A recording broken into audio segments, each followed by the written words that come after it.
It's the Rec Room. It's the, yes sir, the Rec Room.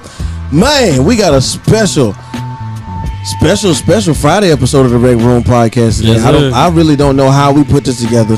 Somebody called me, then I called the brother to call a brother to call another brother, and I said, hey man, we get together. Them boys said, yeah man, we got a plan. I'm telling you, I really don't know how we put it together, but in the long run, this is what we got, man. It's another special edition of the RecRoomSports podcast, man. Bruh, I'm talking about we got the whole team, the home team in the building right now. We at the sweatshop, a.k.a. the Honeycomb Hideout. Your baby mama just had to ride out. I can't even lie about that. I did give her some money for the Sonic, though. If she brings home full tater tots, that's her problem because she was hungry. Water. And the ocean water. Dead serious. Dead serious. That ocean water is everything. But, yo, you know how we do it, man, each and every week. And today is a special day. Here at the Rec Room podcast, man. It's your boy YaBoyKWhit. You know how we do, man. You know, we got to go make sure we got everybody in the building. We got a special guest. He brought a special guest, and we going to turn it up. That's exactly what we plan to do today. So make sure you like, share, subscribe right now, because it's Friday. Y'all ain't doing that no way, right? It's Saturday now. Anyway, you're right. It is Saturday. We in there. So, yo, guess what? Who we got in the building? We got my man T-Sweat, also known as T-Sweat. T-Sweat, what it do? T-Sweat. Okay, we got my man Jay on the MIC. Jay, what's happening, boy? Present. Hey, we got my man Coach Joey. Coach Joe, what it do, man? What's going Macomilly. on, man? That's happening. All right, man. You already know, man. It's your boy YaBoyKWhit, man, a.k.a. Hustle Westbrook, your mama #1 draft pick, man. I ain't even gonna lie, man. Like, I seriously forgot to buy more Capri Suns. I forgot. But don't worry. I'm going to put some back after Labor Day because we ain't doing nothing on Monday, man. But, yo, real talk, man. We got Orangeburg legend. Wow, yeah, a legend in the minds of our peers. For sure. He's gone places we haven't been. He came to kick it at the crib. He came to talk, kick some jewels. So I hope you're listening. Keep your ears open. Keep your eyes open. Because right now it's going down. We got my man Steve Moe in the building. Steve Moe, what it do, man? What's good? Listen, man, I'm just happy to be here. That's what's up. I'm just happy to be here. That's what's up. Now, Steve Moe, word on the street is you brought a special guest with you. Now, listen here. I travel a good deal. You know, I move around a little bit. Right. But it's just something special when you travel with your, I don't want to say a significant other. Wow. My wife isn't present. Shout out to the wife. My wife Right. is Shout my out to wife. significant other. Shout out to April. Right. Oh, yeah. But when you travel with a friend, Right. they have to sit first class. Wow. You know, I call him as Han. Goldie Hawn. Oh, snap. That's Goldie Hawn right there. I don't know if you've ever seen a podcast with the Emmy on the table, but we've got a podcast with the Emmy on the table, Goldie bro. Hawn, you won that shit. I'm going to tell you. Man, Goldie yo. Hawn. So That's big right there. Beautiful. This is beautiful, man. So to say you from where we from and you got one of those, I feel like we can get one day too. Hey, absolutely. Inspiration. Absolutely. Listen, the content is there. Right. Appreciate it. The coordination is there. Right. The grind is there. For sure. Time on task. It's happening right now. That's what's up. Keep going. That's the cardinal sentence to stop. I don't stop nothing. Trevor, no, I am the most I remember those nights, man. focused. I don't stop anything. Yeah. This represents me in Orangeburg and the people I was raised around, the people that poured into me. Preach. It is not about the name there. This is a representation of you in the bird, you make it out, you do something. It doesn't have to be this. It can be doctor, lawyer, teacher, administrator. Yeah. I'm fortunate and humbled by the opportunity to receive this, but this is a testament of the team that I work with. It's a part of that team. Right. A very large team that was challenged during the year of a pandemic with no sports to entertain fans. Hardest year ever, right? Hardest year ever. Wow. Never any black on the screen. If you understand broadcasting, you understand the importance of having content on that TV, that screen, consistently. When you're a 24-hour sports network and there are no sports to talk about, It's crazy. You got to kick it to them, Steve, because they might not know. They might You not know understand how where you. difficult They might not know where you were at the time during the pandemic, Steve. Yeah, So tell them I'm gonna take something. it back. I'm gonna take it back. I'm a little bit ahead of myself, but that's normally how Steve Mo do when Steve Mo gets on the mic. Y'all boys have blessed me with a microphone, and I hope we are ready. We're gonna let you keep it too. You doing it. All right. So at the time, I was at year 8 at ESPN. Wow. I remember this story vividly. So let's take it back even further before I even got to ESPN. Mm-hmm. You know, you leave college, and in the midst of college, you make money, you get comfortable. Why? Because you're making money, because you're in college, and the biggest challenge is to graduate and to go, what? Make money. Right. So I was fortunate enough to be in a position where I was making very decent money as a manager at Verizon Wireless. Now it's like just Verizon Communications or whatever. Right. And so that time was very plentiful for me. It was very fruitful. I was young, making more money I've seen in my life. Right. I was content. And then as time went on, and I realized I'm managing people that we have different interests in life, I'm wearing myself out chasing sales that I'm not passionate about. I'm chasing the coin or a check versus chasing happiness and satisfaction. I feel, pause, I apologize. I feel like I'm going in and out. Can you hear me clearly? Yeah. Keep it where you at. Okay, my bad. So in that sense, I'm grinding, and I'm the worst version of myself I've ever been in my life. I'm coming home, shirt barely off, sleeping on the couch, not returning calls, grouchy. All the things that tell you you're really not happy, but you're so young and you're making so much money, everybody adores what you're doing. Yeah. It's caught in the spin cycle, in a chokehold, as the kids say. You know what I mean? And so some things happened, and I was fortunate enough to leave Verizon nobly. But when I parted ways, I didn't have a clear plan. I, in fact, moved back to the Berg. Yeah. I was couch surfing on my grandma's couch, bro. Shout out to the Berg and Grandma's couches, man. Shout out to Highway 33. Family, family. Wow. Hold up. Russell Street, what's up? Wow. Come on, man. Real Berg talk. The real bird talk, other side of the tracks. The sun don't shine Oh, man. on this end of Russell Street. Listen, man. It shines On the other side. on the other side. Yeah. Right, Once you right. cross that Bojangles line, it get a Ooh, little dark. well. safe.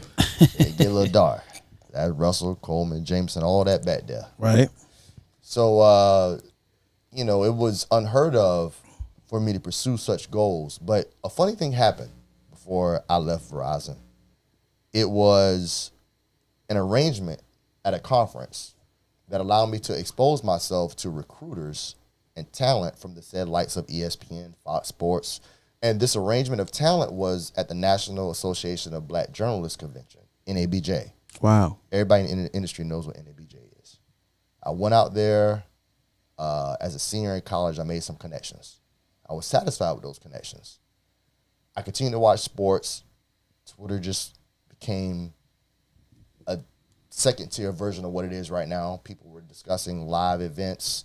It was, if you watched it and you tweeted it at the time in 2009, it was a family affair. I was funny one night in my condo in Myrtle Beach where I was unhappy. Yeah. And tweeted my rear end off, dog. I'm talking about, like, it was a Cowboys game, obviously. Shout out to Cowboys, we them boys. And the connections is funny because the connections I made at NABJ were following me on Twitter. I didn't know that. And this is before, like, verifications was a thing. Wow. And so a recruiter reached in my DM and was like, "You funny." I was like, "Oh, for real? If I'm so funny, give me a job." Wow. I was just playing around. I was like, "You know what? This is really a recruiter." I'm Wide the best- open. Wide open. best story, comeback bro. ever. Wide If open. there's one thing Orangeburg does to you, We get wide open. wide open, bro. Look at, bro. I said, "If I'm so funny, give me a job, Miss Recruiter." Mm-hmm. She really was a recruiter. Didn't know that Little did we know. because her @ name was different than her name that I met her as. Oh. The avatar was just a silhouette. I didn't know it was her. Look, no verification. Yeah. Now when Twitter, ESPN recruiter hits you on Twitter, they're verified. In most cases, unless they're new to the game. Right. So anyway, long story short, we get out there, we mix for a year. We're messaging each other. Now we moved to Facebook.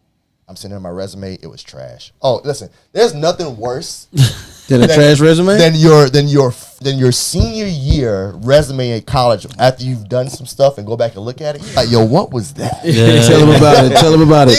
You look at it like, yo, what? Editor of newspaper, production What manager was at radio that? station, that type of thing, like that. It is the worst, man. And so I could not believe I gave her this version of my resume, and she still stuck with me for a year. And then doors opened up. I left Verizon. I couch surf as I said earlier, and I ended up working at a satellite store for a couple months. And then once June hit, I got an offer. Nobody believed I had an offer from ESPN. My mama was like, "No, you don't." Let me see it.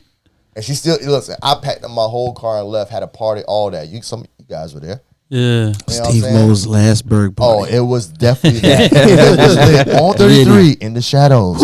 Nobody bothered us. On 33. Wow. That was a good night. Oh, it was a good night. Great night. And then I went to Columbia. And we had a good time. Stayed there until my flight had to. No, that was another trip. Take it back. Revive. All right. So what really happened was we have the party. I leave. Pack up my car. Mom was like, yo, you really got a job? I was like, yeah, I got this.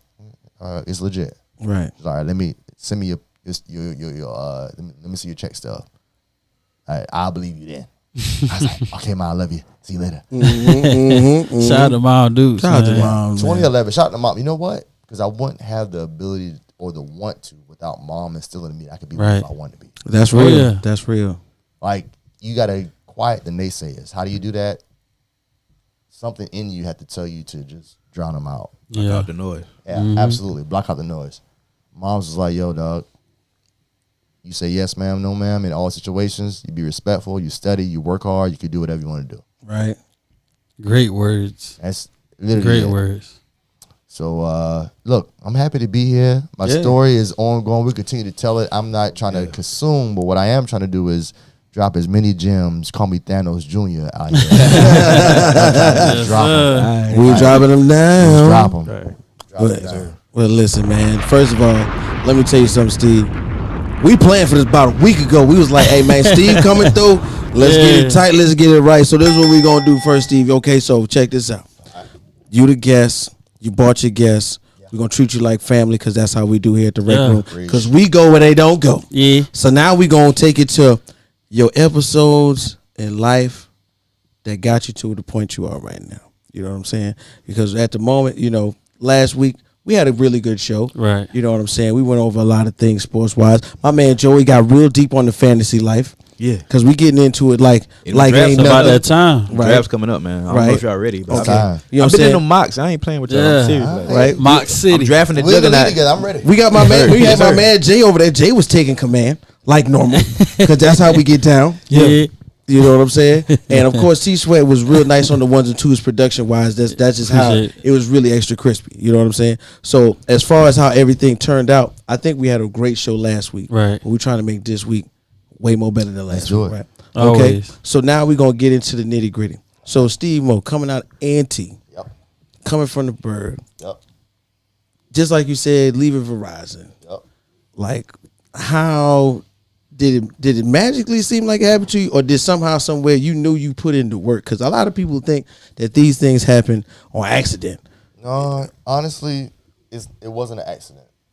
So it was intentional, being intentional as a student, knowing that this was my goal. If you guys were probably in like the botillions and things in high school. You like do your dress up dance type. You do the botillion? I don't know. You might not. I think not. I did one time. So so they ask you in the program, like they give you this little profile. They ask you exactly what you want to be. And I said I want to be a sports broadcasting journalist.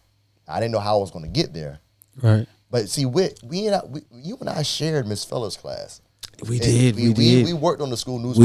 We did The that. foundation We did was set in Orangeburg. that. It was. I just didn't understand the path I wanted to take. I can't lie, bro. I wanted to be like Martin. I wanted like a fine girlfriend and like really good homeboys and an apartment. That was like my mind was right there. Every man's dream at that point. God Yeah, bless the my mind- sitcoms yeah, that yeah, we yeah. grew up I on. did. I Absolutely. wanted to be like Every Martin. man's dream, as you should. Yeah. I got my homeboys. I got my girl. I was on the radio. That's what I wanted to do. Real. We still getting there. We're gonna get there. We're doing it in a multitude of ways right now. We're simulcasting a podcast that's live right now. So now we're on the radio, There you go. Get it.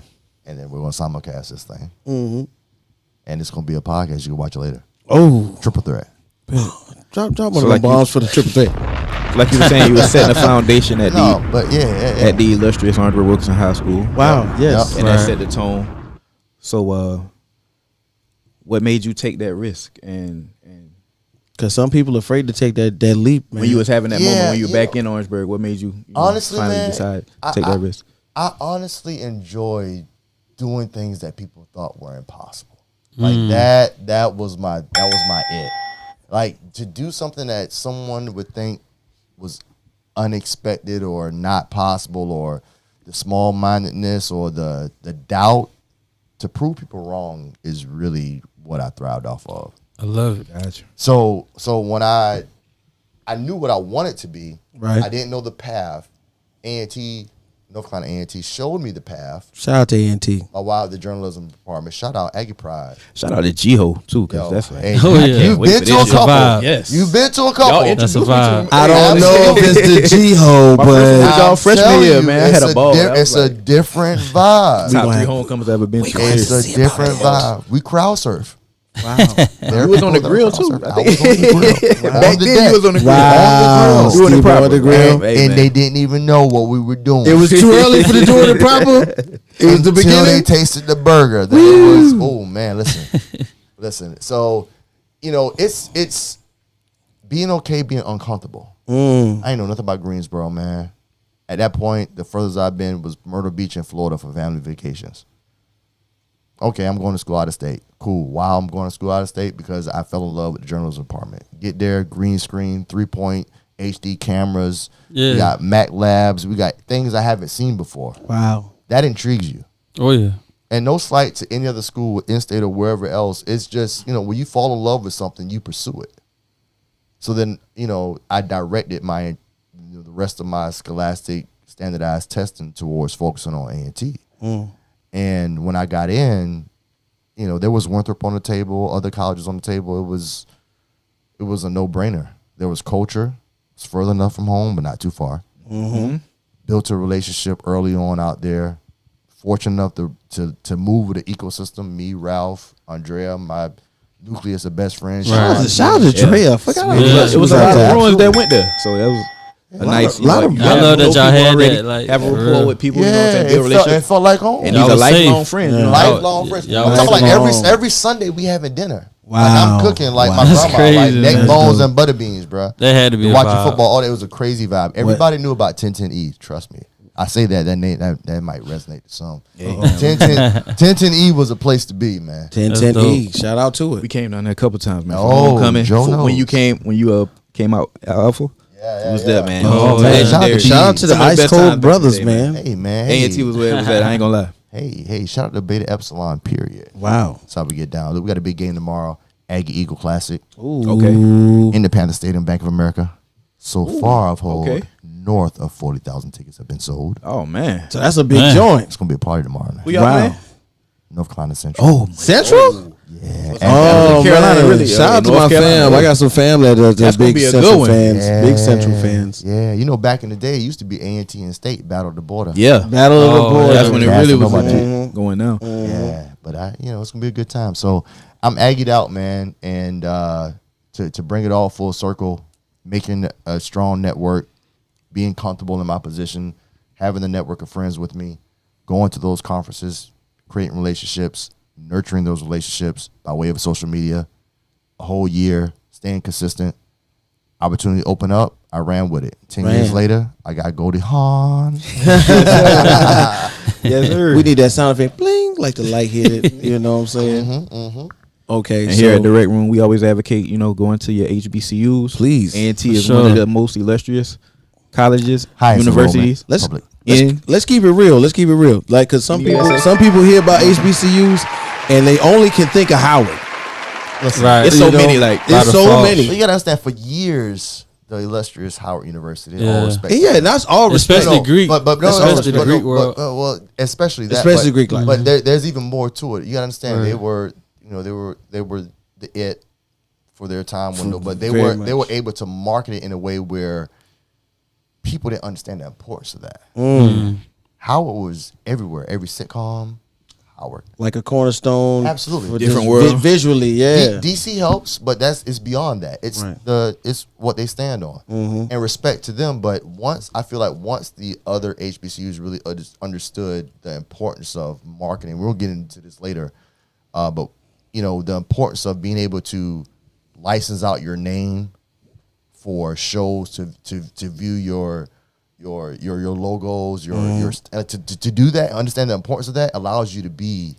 That's like igniting a fire to a higher degree. Almost you throwing gasoline on it. Almost like name, image, and likeness. Absolutely like NIL. Wow. Absolutely like NIL. Right. Absolutely. Your IP, you're selling your IP to shows, to TV. People are saying it. You got the right alumni, the right people that have been there before, that have gone out and done great things. Right. They had the tornado, the perfect storm before anybody really understood what that impact was going to be. Now you're seeing A&T thrive in that same vortex because for years, A&T's been great. In the time, I'm biased, say what you want, whatever. But You could do that. Aggie pride is real. But I feel like right now, athletics helps a lot. But what we stand on in engineering and business and journalism, those things Agricultural and absolutely, technical. it takes it up. And so, the money is shown in the building and upkeep, but it's really, the Aggie pride is real, man. I could not know you and see a minuscule of A&T in you. And you know what's happening. And I'm having a full-blown conversation with you. Right. And so that allowed me to go into places where I was comfortable because there were people. There was an Aggie at ESPN when I was applying. Dope. I'm emailing him like, yo, bro, you think is this right? This is what they want. This is what they like. Wow. Like I have the inside source. You go to there's no stopping point when you want something. That's right. I was so in love with ESPN as a goal. Like there was nothing that was going to stop me if I had a crack. I had more than a crack. You was going to slide in. Oh, absolutely. Yeah. Yes, sir. And so, it's been fortunate, and it's the foundation of everything I stand on right now. I think, and in real life, man, I think that's a really dope story. You know what I'm saying? Now, I heard from, my sources, a.k.a. Jay, where were you today? You know what I'm saying? My man's told me that you got a chance to speak with the new media department that involves the students at our local high school, which is Orangeburg Wilkinson. Let's go. Like what kind? Like, and I feel at a loss because I wish I had that type of direction. Because you know how we used to get down doing the newspapers, taking pictures, we grinding. But like, how do you feel like conveying these same type of thoughts to like a second tier generation? And like, remember, we didn't have the access. Our phones was normal. Yeah, flip. Green screen, Flip it up. Nokia, Snake game. They had cameras on Don't send too many characters. I don't know you like that. Yeah, right. Call me after 9. T9. Real You talk. know, but they have so much access to productions, to being able to see how to get it done, to actually know what a board, how to work it. Like, Right. what do you tell them, or what did you tell them today on your visit to the high school, bro? You know what's crazy? We've all played video games before, right? Oh, yeah. I feel like I finally gave a cheat code away. Wow. Like, here's the thing. To your point, we didn't have the inside source. I didn't want to overload, but the message was, be who you are, be comfortable being uncomfortable, challenge yourselves, trust the people next to you, network, and be comfortable growing your brand or whatever it is. Some people want to be a psychiatrist over here, entrepreneur over there, a biochemist over here. That's all great. But media is still plays a vital part in what they want to pursue. Some even said, I thought I wanted to be this, but now I fell in love with the media. My gift of gab allowed me to eloquently tell them in a place where I felt like they would accept the message, was to simply say, you can do whatever you want to do if you put time on task, Right. you challenge each other, and you commit to networking and staying in touch as you move on. Because if you stay in touch with this core group, this nucleus, is a reason why we're all at this table right now. Yeah. You stayed in touch, right? Yes, sir. So, You're right. so for years, you could take for granted the people that are around you, but if you guys are like-minded individuals, if you're focused, if you're accepting the scholastic information that's being taught to you, you're able to move a different way that somebody that's not interested, right? Right. So then that means you're going to You're gonna grow. You're gonna grow together. When you grow together, you then come back and you say, okay, I'm now a reporter at WXII.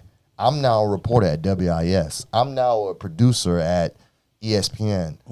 And now when someone needs an opportunity, you're able to open up a door that they normally wouldn't Open have doors. access to. Wow. So I say all that to say, when you really take advantage of being in the moment, if the students understood that, on top of how to plan their sports reports, on top of how to write a script, on top of how to make sure you have a checklist before you go to your field shoot so you're not wasting time and you don't have a battery. Like all the small things that I still see in today's media. Right. Like those are cheat codes. Like you're out here winging and doing a great job doing what you're doing in a program that is fairly new to the school. You know, versus, and I think it went away for years. Yeah. It was. You know, I'm it pretty was sure. there when we were there. Right, Doing right. you know, I think making- eventually they just let them like take pictures and put it in. Yeah, I didn't Yeah. realize it was away. Yeah, no, it was dwindling when we were there. And Yeah. Miss Knight used I- to teach it. Miss Knight, shout out to Miss Adrian Maybank. grade. Maybank Oh, I was with about a to say, judo. I was just about to for say that. that. Yeah, Shout out Miss Maybank. shout out to I Maybank was with a just about to judo. bring up. I recall it being a class with like 5 or 6 people. But the Yeah. coolest thing was, hey man, I give you this hall pass. Don't act a fool. Yeah. You got all Like the a fool. perks. You get a media pass. You don't pay for the I'm ticket. going to Yeah. see Yeah. lunch. Do your job. I'm going in the gym. Right. I'm about to Everything. take pictures of volleyball practice. Taking all advantage. Yeah, but it was dope though. You know what I'm saying? And Steve Mo, also being an athlete, was like plugged in, and I remember those times. Right. Bro. I remember, man. You know, so going forward, there's levels to what you got going on. Yeah. Look, How did you get from?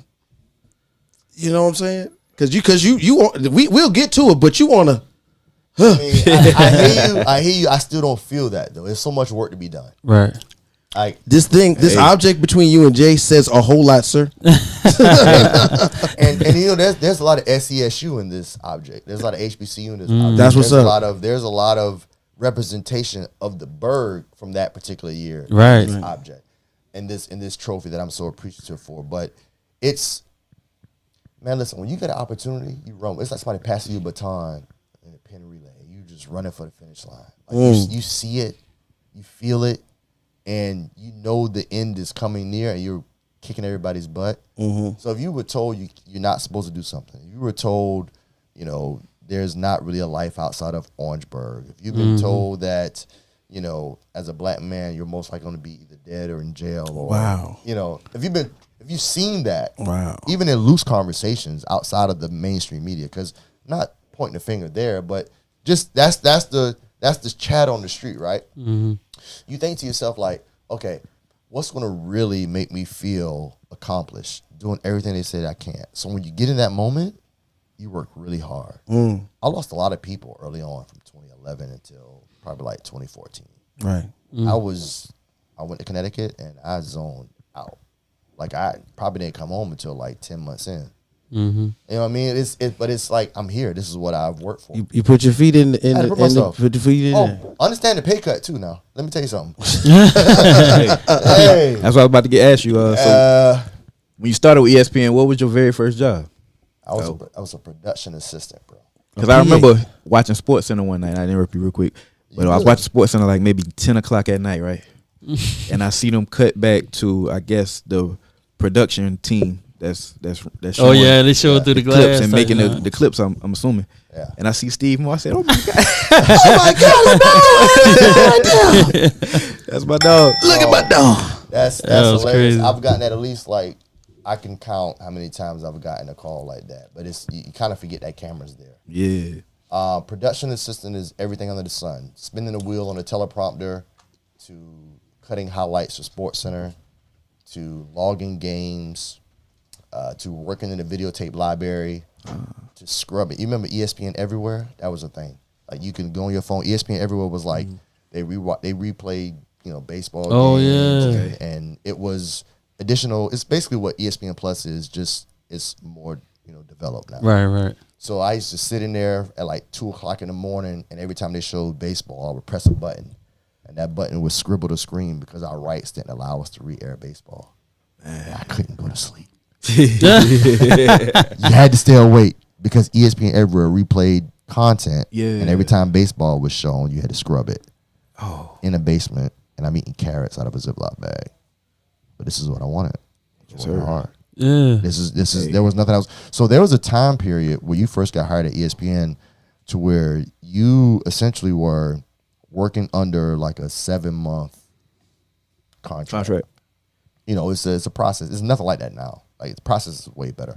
And that's, you know, no fault to them. That's what the process was. Oh yeah. But it really groomed and allowed them to eliminate the haves and the have-nots, the wants and the don't wants, the people that were going to grind for it. So if they had to call you in for extra shift at 2 a.m. and you were out with your friends and you know you were getting called in, you decided to go to work and you did a good job, that's noted. And so I was kept, it's a voting process, I was kept through the process. After that 7-month period, it was on the popping. Oh, I'm here now. How y'all doing? And so from that point, it was finding your way. Now you understand the company, you understand areas that you want to work in. And by year 2, I was already moonlighting with the department that really allowed me to solidify myself in this business. And that was the talent production department. So, you know, starting as a PA, it was grind work. Your shift was literally 4 p.m. to 2 a.m. Or until the last baseball game ended. And them baseball games be going. There are always extra games. So sometimes I've been there a number of nights, 4 a.m., 5 a.m. You can't, if your game is the game that's in extra, you got to log that sucker till it's done. Now, every now and then you'll leave and you can relog it because it's on the server, but 9 times out of 10, you want to get that work out the way. You got to be looking. Not wanting to roll over. Yeah. So the thing I appreciate about being a PA, though, is it gave you insight into the entire company. So you got a bird's eye view because you're in a rotational shift of what it's like to work in the control room, the edit bays, where you saw me at screening, the VTL. So you're not unfamiliar with any sector of the college campus that is ESPN because there's literally multiple buildings. Right. It is a campus. Wow. And so when you're doing that, you now are comfortable at executing assignments that would have you in these places on random occasions. Yeah. I can't cut a vintage Bulls highlight reel if I don't know how to go into the videotape library and pull some old Michael Jordan video. Yeah, that's crazy. Absolutely. There's a whole library, bro. It's actually insane. Now it's more digital. They have like a billion gigabytes of server, terabytes of server. Yeah. You know, what's at the whatever. Like they have like enough space. I was just about to say, you got the power could go off. There's and it moves like it's live video. Like it is no lag. Wow. Like you can scroll back and forth and all the video, you can watch Barry Bonds and Mark McGwire go at it in the home run series. You can go back and watch the Braves, 95 champion, whatever. You can go back and watch anything. And this library is very robust, but it's how they're able to grab this video at such a high rate.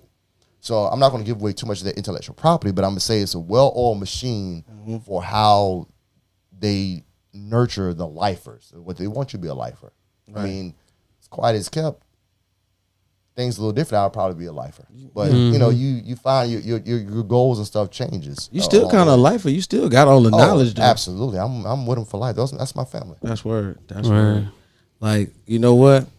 Like a lot of times we get guests, and then we go into like other segments and stuff, and then like we kind of just be like, you know what? I don't know what's going.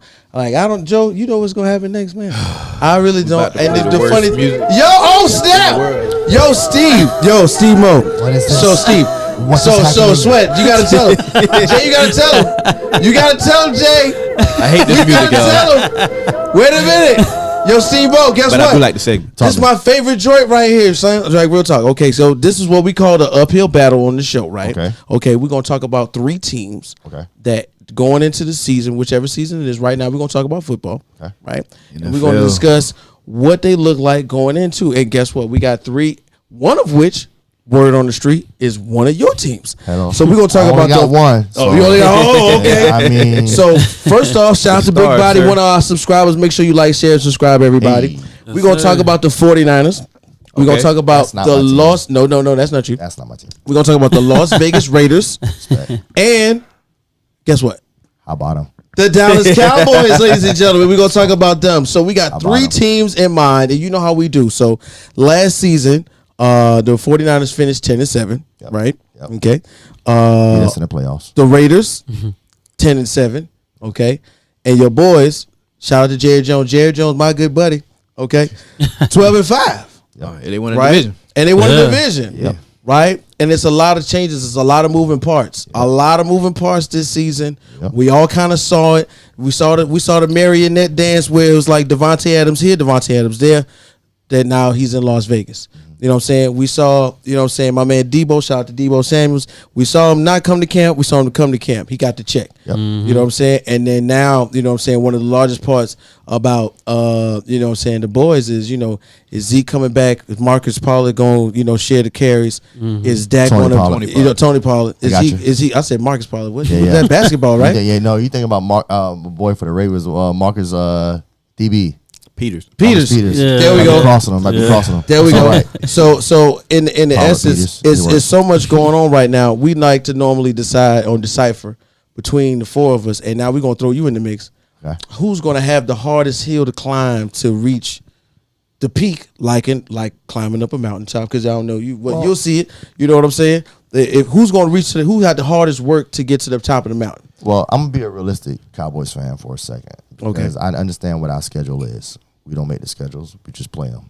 And the word on the street is our schedule is very favorable. It's really easy. It's one of the Listen, weakest. But it's the NFL. I hear that. But it's also the NFL, Right. And any given Sunday. All right, so I feel that, but I'm gonna let that slide because I know that's the elephant in the room. Maybe not. I honestly think the Oakland Raiders have the toughest uphill battle Wow.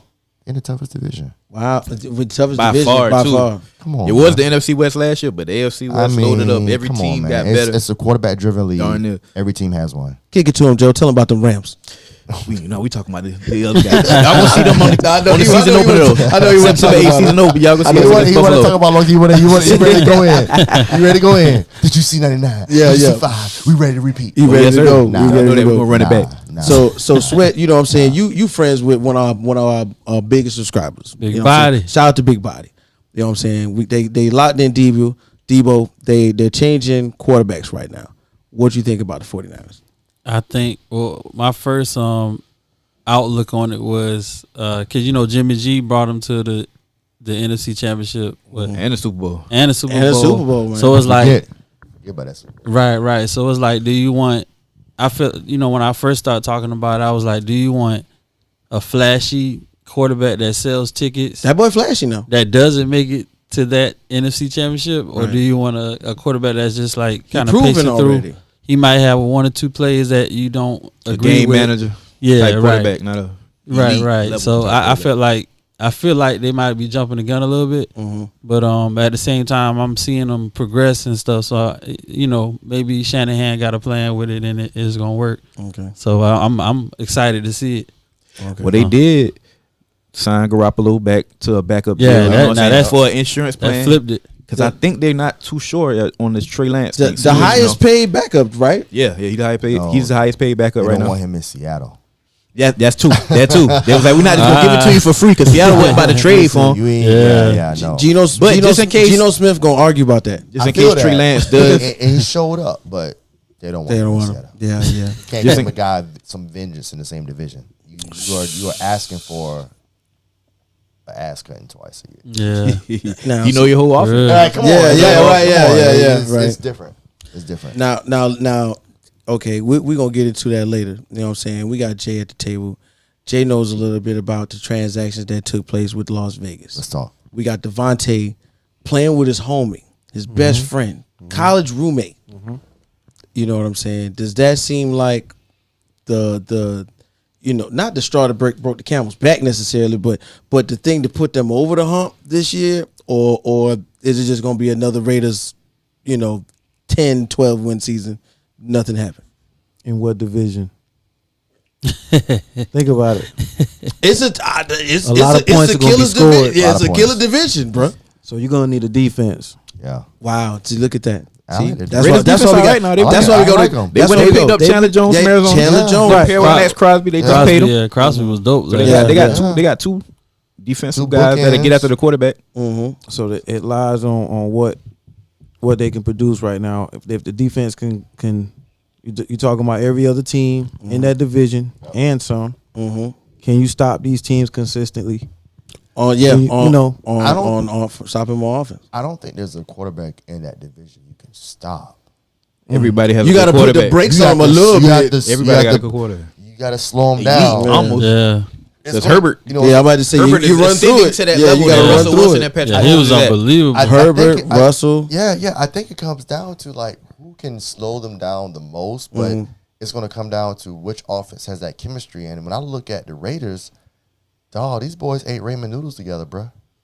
Yeah, and that's hard. That's different. That's different chemistry, bro. Back before NIL money was real, I'm telling you, man. Listen. That's Fresno State. Yeah. And what I've been seeing a lot of people not talking about it, but Vegas is hosting the Super Bowl this year. Right. So in the last couple of years, you've seen the teams hosting the Super Bowls load up their team and really try to make a run. Right. Yeah. And they've been successful. They Tampa Bay won the championship a la Buccaneers. And then my LA Rams won the championship last year in our home stadium. You know what I'm saying? So Vegas saying this our year. That's why they went and spin a bag, re-signed Hunter Renfrow.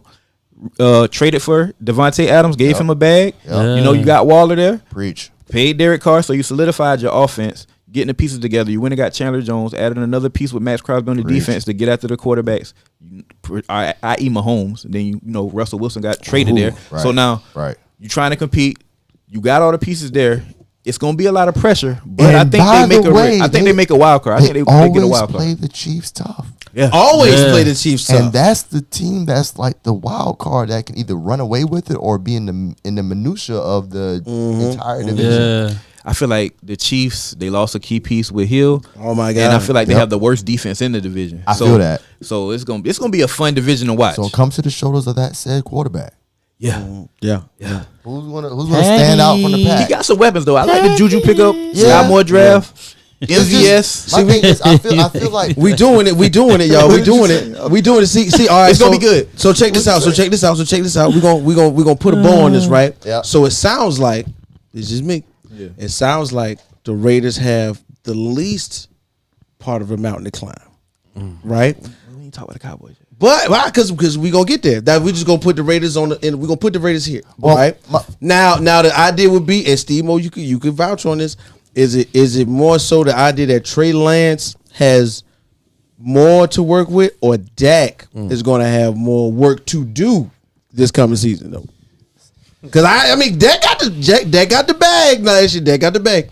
Okay, so now in that same essence, are we going to say that Trey Lance is going to blossom sophomore year quarterback? You know, I'm always going to choose Dak, first of all. I knew it. And when I say I'm choosing Dak in the scenario that you just painted, I'm saying that not necessarily has to do more for them to succeed, but Dak has come back from a gruesome injury and finally has a full offseason. And I'm a supporter of that guy, too. Really work. Right. His work ethic speaks volumes. His leadership speaks volumes. Volumes, bro. You know, he had a great quote the other day. He said, listen, y'all asking me about these unproven receivers, these unproven skill position players. Y'all ain't know nothing about me. Ha. Bruh, Romo went down the preseason game against Seattle. Who stepped in? Dak. And ain't take it back Nobody since. knew nothing. Everybody forget that too. I think we went 13-3 days. Well, we did something crazy. We had a pretty good year. Great year. Yeah, it was Great. great. I mean, look, went to the playoffs. And Dak won Rookie of the Year. Exceeded expectations. Exceeded, bro. But that goes back Offensive to rookie. first of all, the NFL is a young man's game. As much as I love, as much as I'm not in love with front office moves across any team, but when you see that there are playmakers out there and they're moving just a twitch faster than a defender that's a 4 or 5 year veteran, that's the difference between 7 points and a field goal. Tell him about If it. the drive's going to extend or if the drive is going to stall. Tell him about it. So I'm good with, the youth movement. I'm good with Dak as the leader. I'm even better because our defense is what I really am confident about. Okay. That Cowboy, we solidified our safety position that we, for years were amongst the bottom of the league in safety play. Now all of a sudden we got a 4-man rotation that's pretty stout. And a young man from HBCU, FAMU, Marquise Bell. Hey. He balled out, had a heck of a training camp. Heck of a training camp. Listen. Just did a I little like some of the picks that y'all made Listen. that final 53 roster. I'm liking a couple. I like some of those moves. I don't like the inability to strike in free agency, but I understand it. I do trust in Will McClay and what the Cowboys got going on. Always been a fan, love that organization. And Trevor knows since we were in second grade, I was wearing my Cowboy starter jackets. Yeah, I low key. Shout out to the starter jackets. You low key had me a Cowboys fan. I ain't gonna lie. Hey, we gonna drop a bomb for the starter jackets back in the day. I'm telling you, bro. Yeah, Starter jackets, sweaters, hoodies. Right. I was just cowboyed out, bro. I was just saying. So I am really That's embedded. the glory, like Emmett. You know what I'm saying? Troy. Oh yeah. I'm Yeah. sorry, you got Yeah. a Commanders fan. Michael tomorrow. Irvin. Like, I That was- understand that was that time. I really Yeah, do that was understand that your time. disdain. I understand it. But look, I'm confident in Micah Parsons. I'm confident in what we're putting on the field. I'm happy this season is here. That's Y'all the- got a night. That's what sparked y'all. Parsons. That's what Amazing. sparked. They got a lot of Everybody nice young was- talent. oh, yeah, the year Reigning off, defensive isn't it? rookie of the year. Yeah, Micah Bruh. Parsons. Yeah. Micah Parsons was like what you want to say is like a resurgence of the defense in Dallas. All of a sudden, like seriously, the D in Dallas. Yeah. Micah Parsons was like, I'm on that. Yeah. and it was. I thought, you know what I'm saying, Listen. the hard knock spotlight that they put on him. I thought that was pretty dope. It's like Straight you up. see flashes of D. Ware and Charles Haley in Micah Parsons. and when you Special. say He D Ware, fast as yeah, he fast. he now. like a wide receiver fast. You know what I'm Exactly. Like, he can run down anybody. 4-3. He's a lion. He's really he's a Nittany lion. He's a lion. The lion is always hungry. He's showing me. So every level of the defense, I'm happy with. Trayvon Diggs, Micah Parsons, the entire D-line rotation. Yes. I'm just ready for the season, man. And one thing I like about y'all division for the last 10 years, it's been a new division winner every year. Yep. It's a lot of competition, it's a lot of parity. With the Cowboys, It's tough. I love Dak's leadership. He's one of the best top 10 quarterbacks to me. You got Zeke coming back healthy. You got Tony Pollard in the backfield. I think they're going to get a lot of touches. They had an unfortunate injury to the starting left tackle. Yeah, left tackle, man. He went down. He'll be Tyron back, Smith. though. Tyron Smith, he'll be That's my back. guy. I'm hearing that the rookie, Tyler Smith, is going to be stepping in that left tackle. You know what I'm saying? Yeah. So he got some big shoes to fill. Okay. To fill that O-line, I'm going to watch that. That's something I'm going to be watching because it's teams like the Eagles that have really loaded up and become stout on the defensive line, especially. They have. So it's going to be interesting. You know, with the division, they run the ball a lot. You know, everybody. It's a black and blue division. Every division. Yeah. I mean, every People team in don't the wanna division say runs it. the ball a lot. People don't So- want to say I'm not biased to the NFC East. There's some very strong divisions top to bottom, but the reason our records are always so close and always week 17, one, scheduling, whatever, but then two, it's really a black and blue division, man. It is run between the tackles, hard nosed downfield. You know, we're coming at you every snap to play this type of football. It's like vintage Big Ten football. It is, in the college- in the league. It's not pretty. Like, it's flat. You got some outside flashes, but no, it's really in the middle. offensive lines are generally stout. Defensive lines are generally stout. You got it. I mean, you got to think about. Remember what the Giants had at one point? That Wow. NASCAR. They had back the then. monsters. NASCAR. Oh my God. Matthias Tuck. Pierre Paul. Pierre Paul, Strahan. Strahan. That was that NASCAR. Was Pierre Paul when he had I all love the that old man. OC. I used to play with that. OC. I'm only picking the Giants. Yeah, OC in Europe. So I forgot about that was a Pierre that was Paul a- when he had all his fingers. Yeah, so the whole And division. after. Right. So think about it. You dealing with that for years, right? The entire division has to respond to that. Right. Yeah. So then now offensive lines get strong. The offensive lines got bulkier than the mud. And all of them got strong. Right. Brandon Strife from the Commanders. Sheriff. Yeah. Excuse me. He's an amazing guy inside, right? When he was there in this, I'm talking like vintage NFC East, but how we got here. The Eagles, Jason Peters killing everybody over there. You know what I mean?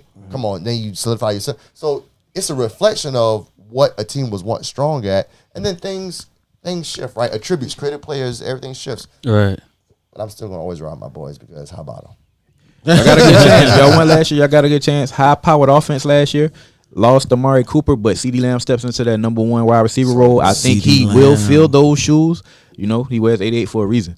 You know what I'm saying? So I really think he's going to have a real big season. Signed the USFL's on Turpin. He made the roster. I like that. Time. If he's your kick returner, punt returner, watch out. He will make some he big did plays. it too. He did it too. And I also Absolutely look did forward to him, if he gets involved in offense somehow in the slot maybe, be a big playmaker. Bro, I almost thought my TV was in like fast forward mode 'Cause how he was going, right? Wait a minute, go back. Let me.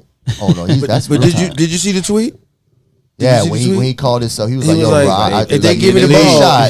shot, I'm going to be the best punt returner, kick returner in the league." And Right. son, by all means, go for it. And You're then- not lying. Like the separation, It's the I quick really step. thought it was an interception when I was looking at the highlight. I thought it was Diggs, Bro. The way it looked, I was like, "That's a He was punt out. return, like? He was out. I am not making a comparison to Deion Sanders because he's the GOAT. But what I'm saying is his ability to look like he's going one way, and then he had this little hop step that he did in the middle of And the, it changed in the middle of the time. everything. Everybody, you see everybody honing in, and he just. I know exactly what you're There's talking no about. wasted motion. That's impressive. Very much. I think I it don't might be care what size you Hester-esque. I think it might be Hester-esque? Hester-esque, man. Yeah. Might I have a- dig that. I dig that. It's very pivotal difficult to player. do it twice. we ain't I had don't that in care a if you minute. preseason. Bro. What people don't understand is I don't care what level you play football.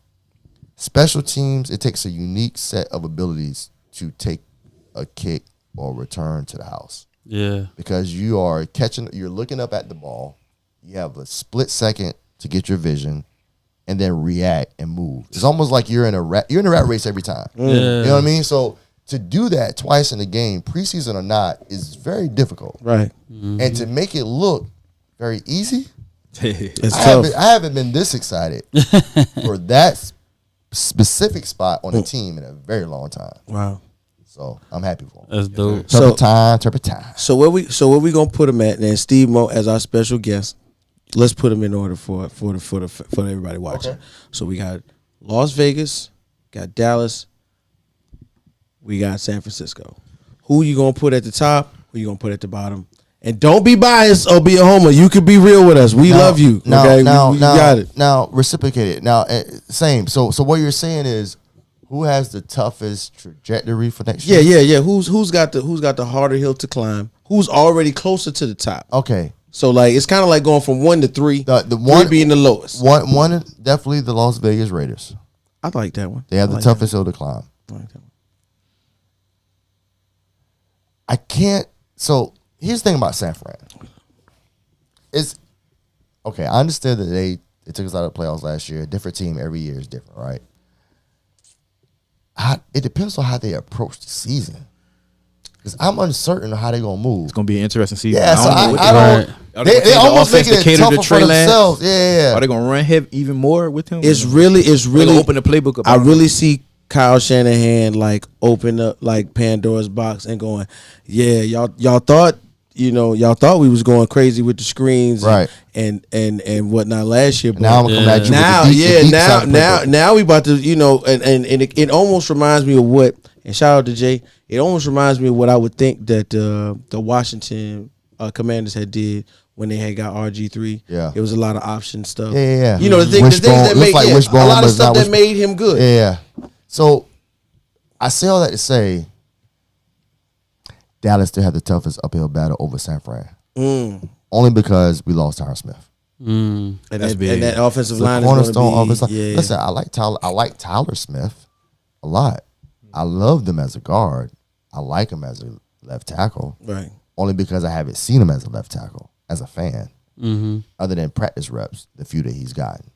So seeing his growth week over week in the preseason as a guard gave me a lot of positive vibes. The unknown against Tampa Bay week 1 gives me tougher uphill to battle. Right. A little shaky on that. Yeah, so it's a lot of uncertainty there. I hope we get Peters. I didn't watch the Twitter streams today, so I don't know if that deal closed or not. But if we didn't, that'd be a great. If we did, that'd be a great veteran presence to have to help him. His art. Right. Get there faster. But if we didn't solidify that deal, if it doesn't happen, I'm even more bothered by the situation. Listen, it's your left tackle. Your quarterback is a year away removed from a gruesome injury. Gruesome. And while he recovered well and he's playing well, I don't want to see pass rushers In his face. double team and try to confuse my rookie left tackle. Exactly. I hope he proves me wrong because I love the kid. I just don't know. I don't know. And I think that's every Cowboys fan in America right now. We don't know. So that alone, that could stifle your offense. That a second down sack, third and long, 3 and out, you're out of there. Yeah. So if you don't really have that cornerstone piece and your receivers might need an extra tick to get open, that could be a bad scenario and a bad storm for any team that's trying to fight through a division that has, by the way, defensive lines because every team got a defensive line. has a defensive line. And That's a the good Commanders point, has a mean one, listen, They do. especially up the middle. Yeah, And God, that they had Buckeye Chase Chase Young. somewhere, but somewhere he's in out there, the first 4 games. somewhere in there. Thankfully, I'm waiting on Jay. I'm waiting on Jay to come on the episode. He go tear his shirt off and be like, "Yeah, I thought y'all saw that." When? when you gonna do Oh, that? hey, don't mess around and be week September. 1. Don't mess around and be week 1. Don't mess September around. 13th. Don't mess around. You already. Hey, everybody knows if you watch the show, you like, share, subscribe. That's the first thing. But you know, week 1, when the Jags and the Commanders take on each other on the They field, home too now. and you know, Jake, my dog Jay, he's being quiet. He's contemplating. He keeping. Boys, y'all ain't tell me what y'all bet He yet. keeping it concerned. Yeah, Joe something want on to it. know. Joe want to know what we gonna do for it. We might have Steve Moe send us a text and go, "Hey, I figured it out. This is what you're gonna lose." But we waiting to see the episode wait of till life somebody where paraphernalia the or Jaguars and the September Commanders play each 13th, other. man. September 13th. Listen, Now, you know what I'm saying. So we figured that out. I ain't gonna lie. I want to kind of go off script just a little bit. Let's go. Just a little bit. So Steve, we talking football now. We see some really wild stuff go on basketball wise, Yeah, and especially in the last 48 hours. yeah. Okay, so we're gonna touch on it. We ain't gonna get deep. We gonna touch on it. Right. So in the NBA, Yeah. just recently, everybody knows. Shout out to my dad. Hope my dad's watching. Shout out to my mom. Shout out to the parents. Yeah, shout out to the parentals, man. You know what I'm saying? So the New York Knicks Parentals. fell through having Donovan Mitchell. And it ends up being Donovan Mitchell going to the Cleveland I thought it was a Cavaliers. typo. I ain't gonna lie. Yo, I know. Seriously, I was surprised. Jay sent it to me. I thought it was like, you know, a fake tweet or something. I was like, ain't no way. Fake sports The center. Cavaliers, right? I thought it was, but seriously though. So now the Cavaliers roster kind of gets reimbursed with like star power, three All-Stars under the age of 26. Yep. That's crazy. And then of course they sending out a plethora of picks. Utah ends up with like 9 picks in the next 4 years. But does that all matter, in the though? first round? Does that really matter? You losing what you losing? He didn't Does that see. really He matter? doesn't know. He doesn't know the secret word yet. I'm gonna tell him the secret word. Both of y'all know what it is. But I'm gonna tell you. But in real life, like, tell us what you think.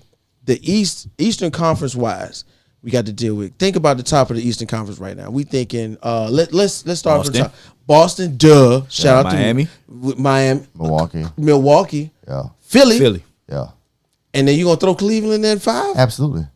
You think they're better than Brooklyn? Tell me how about to say? See, tell me why Cleveland and not Brooklyn, Steve. Might throw Cleveland at 4. Wow. But I don't want to Wow. get.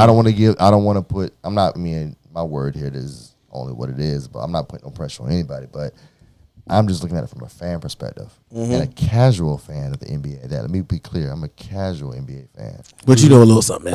I enjoy it when it matters, and I enjoy the highlights. Right. But no, seriously, it's there's the thing about Cleveland is it's such a blue collar town. The teams in Cleveland generally reflect that town, and if you put enough dogs together in that city, shout out to the Browns. If you on the Cavaliers in this sense, it's gonna be a tough out. I feel And you. their matchup game is going to be pretty impressive. A lot of that switching that they like to do in the NBA is going to be very, very, very tough. It's 1 through 4. It's not really going to be a mismatch for them. 1 through 4 is going to be Other very than even the big down. Nah, there's not. Yeah, Jared Allen still. Yeah, he's Jared. blocking. Nah, that's the He's point. You beating get in stuff. front of Jared Allen. You're not Yeah, shooting. defense. that's Inside the of thing. Like, defense. no. You know, Hey, they played in the play-in game last year, lost in the play-in tournament, so they was right on the brink of making the playoffs. right? So I really like what Cleveland is doing. They picked up Donovan Mitchell to pair with Darius Garland. Darius Garland. Another All-Star. So you got 2 All-Stars. You got a double That's a All-Star backcourt. backcourt. And just think, Joe. dogs That's a together. backcourt. And just think, everybody. The thing was when they had when they drafted Darius Garland, they were going, well, don't you got College Sexton? Why you going to Right, draft? And I'm one of the people where I was like, and trust me, you know what I'm saying. As a young adult, I want all these young brothers to succeed. So I want College Sexton to go put the work in. It's where kind of he's his gonna be team at. in Utah, honestly. Yeah, but And the point is, you know, College Sexton had to develop somewhere else. I thought it was gonna be like the 6-man. Yeah, type. some injuries too. I thought it was gonna be like, you know, Jamal Crawford-esque. You know what I'm saying? I feel like they probably feel that they curve the time frame on getting to where they want to be Yeah. Put it up like maybe 2 more years. 3 Yeah, more like years. okay, we can get it a little quicker with this guy. Yes. I mean, that's whatever the front office thought process was. Obviously, they had something in play that made them ignite the move. But listen, proud move by them. At the end of the day, you got to compete with what's out there, and what's out there right now in Boston. Some killers. A juggernaut. Some killers. Yeah. Young juggernaut that's coming. Exactly. And, They got and, close. and this just in, well coached, yeah. we lost Gallinari for the season. I heard he tore his ACL. Yeah. That's unfortunate, man. Get well soon, Daniel. Get well Gallinari. soon, Gallinari. The piggyback on the Cleveland Cavaliers situation, let's not forget this is an organization that had some down years, but it's an organization used to star power. Yep. Having LeBron James there over Absolutely. 10 years. Yeah. So the front office knows what it takes to win a championship. They LeBron weren't scared to James. make this move. You don't have many NBA players on this caliber of the Donovan Mitchell moving around. You know what I'm saying? You Not know, at all. So when you have a chance to pull the trigger, you pull the trigger. You got to. Pair them, and you pair them with 2 All-Stars, you got a real good chance. Got a real good chance, I think, to make a nice run. East is very competitive. This is the best I've seen the East in a very long time. I'm about to say, and not, Yeah. we didn't, I don't think we mentioned. Did we mention Miami in that? Let's keep it 100. Let's keep it 100. They always in the mix, Miami, too. Miami's culture is what a lot of people always talk about. Right. Okay, and then we look at stars like Jimmy Butler. Jimmy Butler exudes that Miami culture. He went Absolutely. 3-4 teams in 6 years and told everybody you soft. Right. Yeah. And he had to go somewhere else. Right. You know what I mean? But when he got to Miami, he laid it down. So I feel like Miami is one of those teams, especially, and this is just in my opinion, the ascendance of Victor Oladipo after coming off that surgery, because I've heard through people who know sports medicine and all that, like that thigh tear or whatever he had is one of the hardest ones to recover from. Hardest, yeah. Because pushing off and powering through contact and You're always using that muscle. Oladipo was a high flyer. Explosive. Yeah. I love that guy. In, Right. in So college, He did the was amazing. 720 in the dunk contest. Remember that? And I really think this year is like a year that they use Oladipo 6-man, go in there and score. Cause I think he did like 32 almost before the season ended, and they was like, wow, look at Victor Oladipo finally coming back. I really think Miami's going to be the sleeper in the East this year, straight up. I still think they're missing a piece. I wish they would have A center, acquired. a real center. I'm not sorry. I love. Hey man, no time, no boo. I like Bam. No boo. I like Bam. I like Bam. Bam. Bam got heart. dope. Bam had heart since college. No, they drafted Jokic, the young Jokic, you know what I'm saying? the baby Jokic. So hey, he gonna develop into So something. I was gonna say, I feel like you like Bam, but you just think Bam could be an amazing power forward. And you know what? You know what makes me think that? That's the position that fits him better. My man Joe was on heavy over the off season with the what I'm saying, the pro-am games and stuff like that. Yeah. I seen Oladipo coming down the court pulling up from 3. Like on other NBA players, on other NBA talent. Yeah. So I feel like maybe the development will be eventually to put the other Jokic down and then move him out, because they lost PJ Tucker. We know PJ Tucker went to Philly, because because the whole point I is love PJ Tucker, Philly man. basically making a Houston East. Basically, that's what Philly doing, and shout out to they whole staff, because that's what I feel like they're doing right now. They getting everybody that was good in Houston, Right? And we're gonna put it. Yeah, look, you thought James was cool in. Wait till you meet, Embiid. Right. And that's it. So, but straight up and down in real life, I really feel like the development of the younger Jokic is gonna move Bam to the 4, like you say, and then he gets because y'all remember Bam in Kentucky. Oh yeah. Bam, Tyler Hero too, right? Tyler, listen, that was they were a different offense period, because Bam was so versatile. Right. I'm talking about really, like they say, going 1 through 5. Shout out to Colin Perry. You know what I'm East saying? is Yeah, really shout out to John Colin Shout out Perry. to the Peace Jam. Shout out to the Peace Peace Jam Jam for was real. dope. The Peace Jam was real dope. And you know somebody else who was in the program recently killing it? John Wall. He was killing them boys. I'm Oh, glad to see him back. Oh yeah, I healthy. did see that. We clip. got to talk I'm about glad that too. see him doing good, looking out there. Him and Paul George was killing that program. Shout out to John. Shout out to John Wall, man. And okay, so Eastern Conference wise, and this is one more thing. Oh no, not Eastern Conference wise, but still with the trade, right? Right. This is the secret word everybody knows. Victor Wembanyama. Oh yeah, number 1 pick next year. Somebody is trying to plot Jazz. on getting him. Either it be Utah or San Antonio. And my boys know I've been talking about this for like months, because I saw him on accident at like 3:00 in the morning on the world game, and I was like, yo, who is this cat? And he was dunking all over, and pretty much he was dunking, shooting, crossing over everybody. And they was like, yeah, the Frenchman Victor Wembanyama was slated to be blah blah blah. But when I looked at the highlights, I was like, man, stop. So when you do the research, everybody is saying that Utah and San Antonio develop all of that foreign talent. And you know Pop loves a foreign guy. Right. Pop loved that. He does. That's real. But They kept one every year. every year. Every year they had one. And now, real. but now Utah got the picks to maybe accidentally fall in onto him. I give him all the way. Get him honestly, not all of them, but I give. Yeah, him a no, nice he package worth- to he if worth they it. don't get the number 1 pick, because Because- there's gonna be some other teams Yeah, in the they run will. in Houston. Right. They not gonna be too good.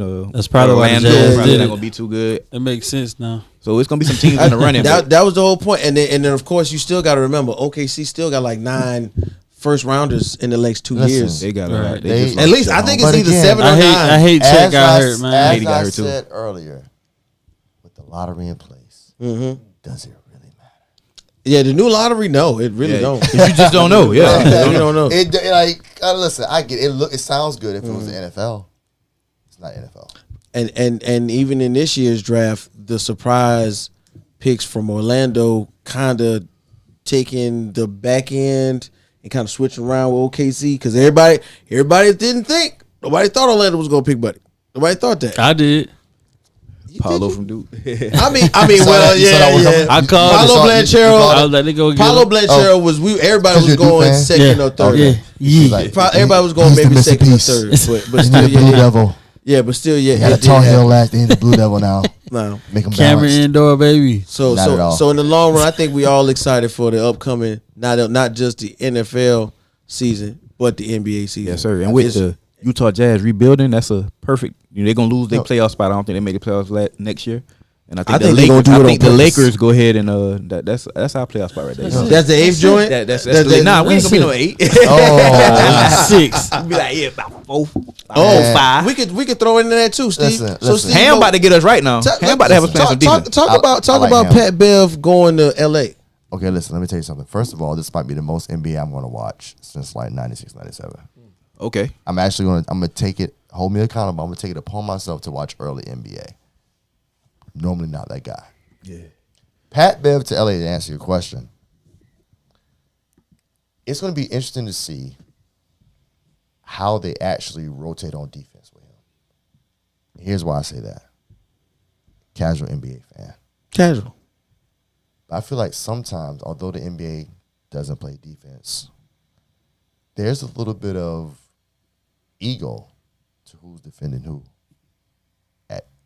When you have a team of defenders, a team that like to defend. I'm not a Lakers fan, so please check me if I'm wrong. But I just think that I don't worry about Pat Beverly in the offensive rotation. As long as he's setting his picks and get out of the way. He don't want that. Yeah, Yeah, no. But defensively, that's what he want. and he bring that goon with him, Yeah. kind of like that on the way. Yeah. It's going to be that who's checking the ball come across half court when it's crunch time. When they call it Oh, football. yeah. When they call it football when it's nut cutting time. Oh, Yeah, he hitting the court, pulling his when it's winning pulling time. his Yeah. shorts When up, it's when it's clapping his thighs. who's catching my man's Looking cross- him in his So eyes. I don't know. That's You know what what I'm interesting. Like, look, I like Darvin Ham as a player coach. I like LeBron looking like a specimen coming into year 20. Crazy too. AD the X factor. We need him to come back healthy. Yeah, that's always Laying at He, the top of his he game. posted a video, a collage of what he used to be. Yeah. And he said like the emojis like told you that he trying to be that. He wants everybody to see him as that this season. Right. So I'm excited. Like I So think again- he gonna like be explosive. So speaking on AD, I want to go back to Calipari right quick. Shout out to Calipari one more time. Shout out to Oh, yeah. Calipari. Dropped so many. Joe people seen him at the Peace At Jam. the Peace Jam. Yes, Talk sir. about a guy that got it early, that understood it. When I say it, the changing landscape of college basketball. He really did it himself. Like he changed it for college. Yeah. That's real. Early.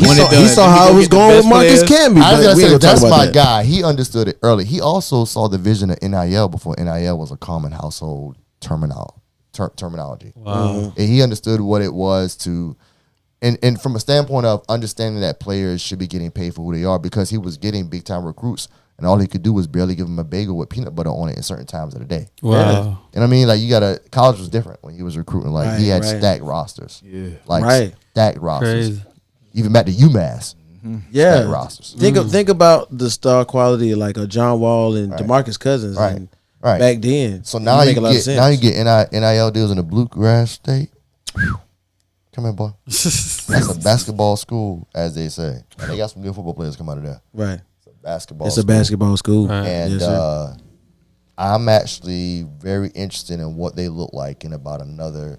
If they peak right now, I don't want to say it would be unexpected. It would be very Calipari-esque. I'm going to take this back to NBA for a second, but I got to give the man his flowers because the guys he put in the NBA and their performance when they got so there many, is man. It's so many. out of here.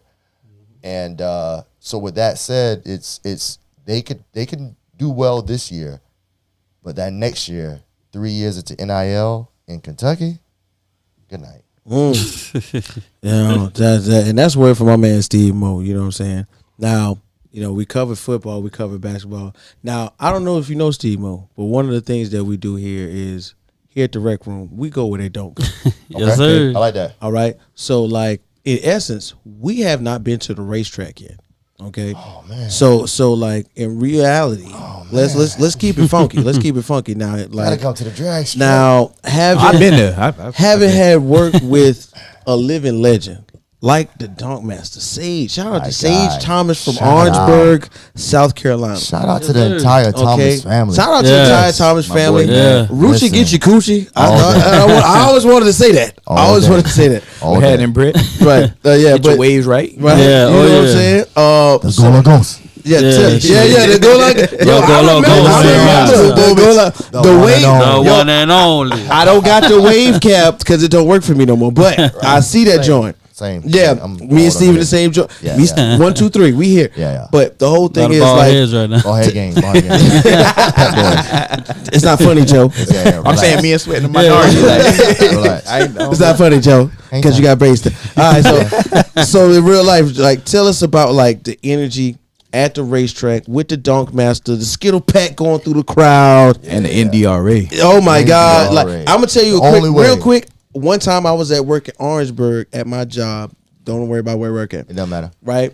And I'm tripping because I'm talking with my boss, nice Yeah. lady, really Caucasian, and Doesn't mean that, but I feel you. I No, feel you. yeah, but no, You but least but- expect but what's about to happen. But the Skittle Pack rolled through, and she was like, "Oh my God, who's got all those cars?" And I'm like, "Ma'am, that's the Skittle Pack. Ooh, that's country C car right there. That's the I don't know that spaceship. That's the Z. That's Yeah, the yeah. Z." Yeah, She yeah. was like, "Oh my, black whose blur. car? Yeah, yeah. Whose cars? Where are they going?" I'm like, "Ma'am, never mind. Just watch Vice. You got Vice, Right, watch right. Vice. Never tell, mind. Tell us about that energy when you get to the racetrack. The energy that's permeating around the idea that technically a living legend is out there, and you in the set, you with the team. Yeah. Like, tell us about how that racetrack feeling, bro. So, I don't want to bombard the time here, but this is a very deep story. It's a lot of layers to it. Take your time. To make it trite. Okay, I will. So Matt Tom is my man's, right? That's my boy. Day For one. sure. Shout out to Matt Tom. Shout out to the Mad proper Tom, seven. 6'6", Proper 6'7". Kickback, at Proper Kickback for all your food and catering needs. proper kickback. It's so Proper good. kickback. Catered social experience. We got some plans soon. We gonna have a Yeah. proper room. Listen. We did a party. We're gonna talk about Stink on Ya. Oh, that was crazy. We're gonna talk about the Stink on Ya party. Tell them about it. Tell them about it. But so that's where it started, right? And Sage was the big bro, and so we're young. We're all at Felton downtown, on South Carolina State's campus, and we're learning about each other. We're becoming friends, and we're growing as brothers. Uniquely and conveniently, our parents kept us together as a youth. You know what I mean? Like For sure. It's crazy when I think about it. I feel like all of our moms. Well, Yeah, our moms. Yeah, our moms Yeah. were either single parents or Oh, we yeah, were yeah. only children, or they just understood the importance of us being together as a brotherhood. That's Yeah. dope. That's dope. Shout out to the moms. It definitely molded that. Yeah. for sure. So it's like me, Ralph, Matt, Swag, Yeah. a couple guys come and go, but it was Shout the out to early- Ralph, man. Ralph with the Jeremiah, dude. Aaron. Yeah. So like that was the nucleus. So with that, we were exposed to Sage. He's in the crib, and this is before he's Dunk Master. He loved cars. Right. He loves he would sell anything, T-shirts to The sneakers. hustle. We He saw was- the hustle real early. Plenty hustle- sneakers from. Yeah, And jerseys. Plenty. Mitchell and S jerseys, the throwbacks. all Yeah. that. And it rubbed into Matt. You know what I'm saying? Absolutely. Shout out to Absolutely. Silverback. Silverback. Shout out to Silverback. Oh yeah, shout out to On Silverback, purpose. man. Silverback. Yo. Low key, nobody knows. Always but get you a that's a fresh legendary white place. He lit too. out for a lot of people. A lot of places. Always get yeah. your fresh white tea. So Yeah, sir. early on, you build that irreplaceable relationship. It's like the foundation is so solid, like it's a 1,000-foot story building. And it's not going nowhere in the Right. biggest Chicago windstorm. Right. And as you grow older, you gravitate towards each other because you realize that the people around you are like-minded individuals. You're all moving in the same direction, although you're on your different paths, Right. So nobody's trying to turn you the other way. So then that becomes a strong force. And so with all that, as Sage grew in his avenue and becomes the dunk master and creates these cars that are going extremely fast on big wheels, Z02. Z06. Z06. Oh my God. Yeah, you like 4 versions back. It's cool. I got you. I remember when. Fame 06. No, but seriously though, it's the flagship, and when you're in it, like I'm in it, like it's to the point where, I got to a place where I was growing in the sports marketing business, and if you understand racing, it's very much so. Your success is based on your team, not just your core team of people that's working with you, but the team of people that would decide they want to sponsor and partner with you, because that directly impacts your cost. And so I immediately knew what my capabilities were based on what I was studying to really assist my brother in his endeavors. Right. Right. And so I'm like, yo, Dunk, you getting TV contracts? I work in TV. Okay, Steve, look at this contract. Okay, pull in a lawyer when I need to pull in a lawyer. It's a little light work, few and far between. Boom, Dunk Master Season 1 launches. It goes Stupid. crazy. Yeah. Like Vice, still repeating episodes. People still watching. I'm gonna keep it real with you. Shout out to Derek Trent. and them boys from the barbershop, man. Because Yeah. I was like, yo, that's the shop. Derek Dawson. Shout out to Lou. Yeah. Oh my Get my hair God. cut, man. Shout out to That's Aphrodisiac. Aphrodisiac. Shout out to Yeah. One of the them. best barbers ever from the Lou. I'm telling you. So, all that, it magnifies the city in a different way. Right. Right. And regardless of the storyline, you're in a place where, okay, this is my man's that I knew from day one. I'm literally in his man house, eating his snacks, drinking his drink, Yeah. playing his games. We chilling as brothers. You know That's what I mean? what's up. But now he's at a place where it's now I can pour into him and what he has going on based on what I just studied at Georgetown University. Right. So it was a perfect storm because it's like he got his first contract and he's like, you want to be a sports agent, right? I was like, yeah, I'm about to enroll in school right now. This was like 2016, 2015. I remember that you used to have the laptop. Yeah. So this is Yeah. early. This is you got the first contract and it took a year for it to really get going. They filmed it, boom. It took a year for it to air. So once it aired, in like 17, it looked so raw and so real that it gravitated towards the people that were not in this space. The Akuls, our partners, or the VP Right. Racing Fuel, seeing a minority racer, the Precision Turbos, all these different brands. And now he's moving like the business that he really represents because he has the people around him to execute those deals. I come in, take the same practice that I just discovered at Georgetown, Right. and I use him as my test subject, my guy. He needs my And help. you I got need to, him. You got to It's a implement two-way all of the street. stuff you learned Absolutely. with him. Poured it right on in. And what happened It turned out beautiful. is right now to this day, we are at a place where we continue to trend in the marketplace. And it's a very competitive marketplace. There are camps out there doing great things. But the way that we move is just a little different Very because different. the way our management circle around us operate as family, it's easy for us to overcome hardships, overcome challenges, have direct communication, and move forward because we're easy. Like there's no feeling. We are a unit. We are embedded in each other. Our success depends on Sage, Dunk Master, and the more we pour into him, the better he could be. The better he's for the racing culture and the community. And now we're at a place where we have a sanctioning body of big wheel racing in the National Dunk Racing Association. Drop one of the bombs for the Dunk Master and the NDRA. Oh my man, that's wrong. That's button. the wrong Hit the one. right button, That's the right button.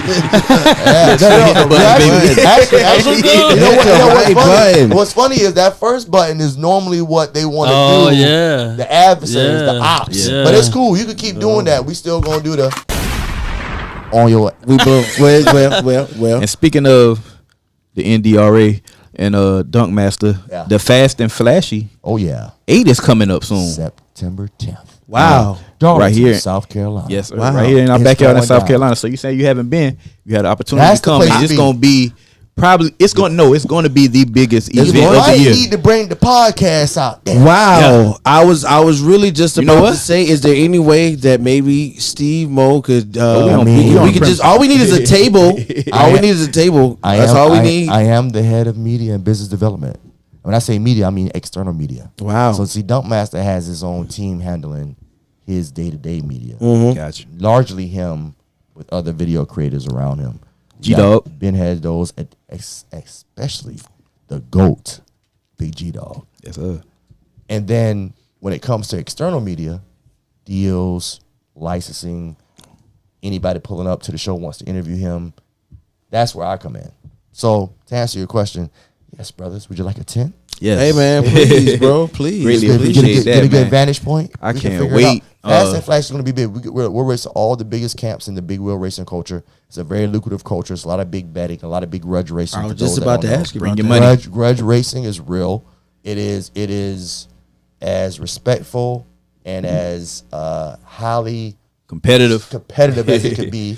You know, these cars are coming out different. You know, every race they're coming out different. You know, enhanced every chance they could get because it's so competitive and everybody's very secretive. But the gift of gab is important. Oh, yeah. Jump on live, talk a little trash, set people up. You know, try to get them with the hum. Run back, come to the racetrack. Oh snap! You changed all? Yeah, sure did. Downtown to race. We got a lock in race for 40 bands.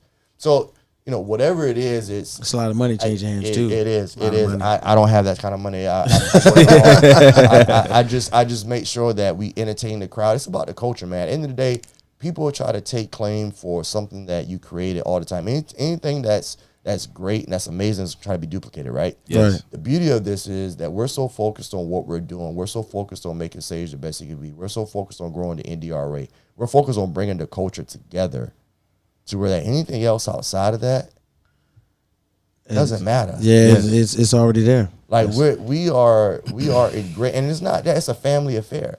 His sister is there. She designs our merch. She creates our merch. Brett is there working in the pits. Matt Tom is there catering.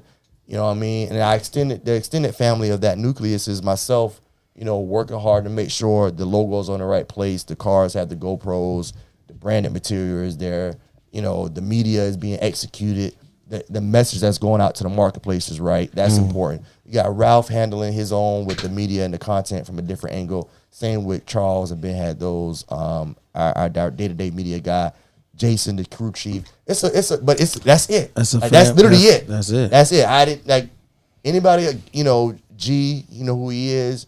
He in the shadows, but he does his thing. And outside of that, we lit. Right. But honestly, it's a place that gives me differentiation in my day-to-day. And it changes me up so much to where it's like, it's exciting because it's so unknown. So it's not the college game days. It's not the first takes. It's not the creative content shoots I'm doing with my current job at one team. Right. It's going to the racetrack with my family, talking trash, Yeah. almost feeling like you're at a college game tailgate every weekend. Yes. Wow. Exactly. It's like a tailgate. Good food everywhere.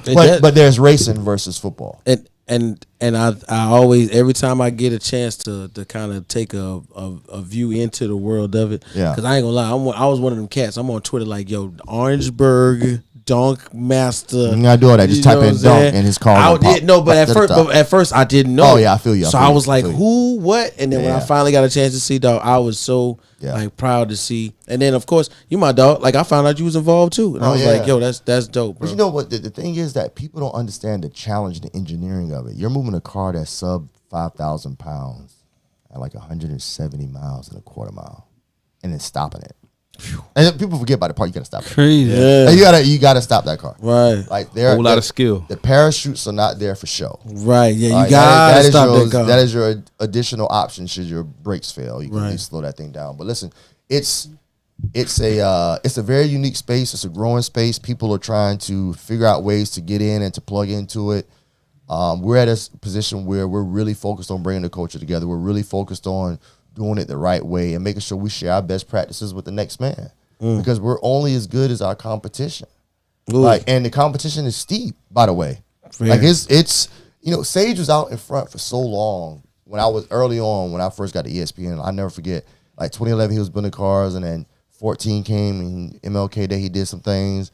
He was out in front for so long that when the competition got up to him, and I'm just talking from my observation level, it was like he wasn't pushing himself as far as he should have been pushing himself because he was He didn't out in kill front. him so long. But when your competition steps up, you gotta go hard. now you got to do some different stuff. And he's always been different, but it's just like now you're doing things that people really aren't. And he's always done things that people aren't thinking of. But it's like now you're looking at things from a different angle because you got competition that's pressing you, that's beating you. It's Right. a 50-50 chance. You're going to take L's in racing. It's racing. Right. I think people forget that this is like, I'm not a math guy, but the probability of you winning, you It's either a win or you coin won't toss, lose. yeah. It's a Yeah, coin yeah, toss. Yeah. Like, so you're going to Here's lose a races. tell. But the thing is being consistent, being a performer, having to get the gab, growing your brand, and then showing people the blueprint.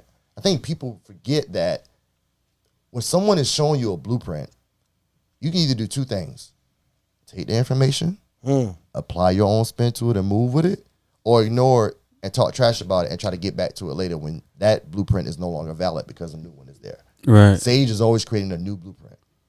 And I love to be a part of that family and helping them create that because at the end of the day, I'm painting from a canvas that changes every day, trying new approaches every day. He's got this long form thought process that's working, and he's just evolving it over time based on his strategy. Just leave it like that. Right. Everyone else around us is pouring it to everyone else because it's important for all of us to sharpen each other's iron so that when that big one hits, we're ready to move. You're ready to go. Yeah. And I want to wrap it up and say this. We've done unique deals that are unprecedented in the black culture without having a sanctioning body. Wow. A cool partnership with T.I., Jason Jeter, and RP55 I Group. love that. That's Sold the big. brand. That's big. You know, it's regardless of the brand, it's a huge deal for where we come from. You know, you got flower partnerships that I'll just leave right there. You know, West Coast in stores, legally sold only. You know, you have ability to license your name for things you were criticized for. That's big. I think people forget that when you get out the mud with someone and you guys change the narrative and you do things that are unorthodox, that are not envisioned, that are not supposed to happen. In my mind, this is my ESPN2. ESPN1 wasn't supposed to happen. Now I'm doing ESPN2 with Dunkmaster. Now I done expand on y'all boys. Now I'm doing something else I shouldn't do. Wow. Huh? Wow. I ain't supposed to do this either, You wasn't supposed to do that. but we doing it. It's happening. And it's the collective buy-in. You know, everybody plays their role. The 96, 97 Bulls, everybody had a role. You know, there was a Michael, there was a Scotty, then there was a Ron, there was a Kerr. Everybody's playing their role. And what's happening is we're seeing the fruits of our labor by staying down, staying focused, and believing in each other's abilities. Once that started happening, you got Sky's the limit. it's packed out shows. You got, again, Fast and Flashy, September 10th, pull up, good time. It's going to be a good time. It's gonna be amazing. You're gonna definitely get to experience the dunk racing culture. Wow. It's a just culture, too. It's a true Great culture. food. A lot of trash talking. So much trash talking. A lot of betting. It's just a great environment to be in. From Sweet Louise the chicken? daytime when you get to see all of the Sweet honeyaki. I don't know. Louise I don't know chicken. why, but I know it's The Sweet Louise honeyaki. chicken. mac and cheese. Yeah. The honey Everything going off, man. Nancy's Mac. We got to listen. Hey man, I ain't gonna lie, man. I watched the IG one time, and Matt Tom was like, "Man, I had these real marinades for about 4 days, bro. 4 days. Look at these real. They 4 days You know what gets old." me? He be like, Yeah. So shout out the proper kickback, man. Shout out to the Dunk Master. And to be real with you, bro, I'm excited. Diamond Fire. We go where they don't go, so that's one of them places we got to go. Hey, Everybody listen, gonna be listen, going listen, there though, because listen. that fast and flash gonna be shout out to the Wave Bender. Shout out to Diamond Fire Marketing. Shout out to Sounds Right Global. Word. Shout out to the Morrison Group. Shout out to the whole team. Shout out to the Morrison Shout out to Group. Dunk Master putting us in position. Right. You know what I'm saying? It's a beautiful thing. So got to come out. Definitely, man. Definitely, man. Now, you know what I'm saying? We covering a lot of topics. I hope y'all are like, sharing, and subscribing right now because this is going to be one of the ones that you're going to want to play back so you can catch the gems and the jewels that we dropping. I don't know if you seeing the floor right now, but it's full of jewels, I swear. I swear the floor is full of jewels as we Five speak jokers in here. right now. Tell them, T-Sweat. Now, going forward, speaking of money, right? Speaking of money, now the big thing going on right now, collegiate, professional sports betting. Yeah. I heard that you got a foot in the game right now. Tell us about where it's going futuristically, because I'm one of them cats. You know what I'm saying? I'm at the barbershop. Yeah. I'm looking at parlay cards. I'm trying to mentally go, okay, so you got 7.5 spread. Yeah. So you got to beat them by 9. Yeah. I'm doing it right now. So tell me how I can progressively not bet with my local homeboy / barber who goes to X said spot, but start learning how to maybe put my focus on to doing it, which is now legal. Yeah.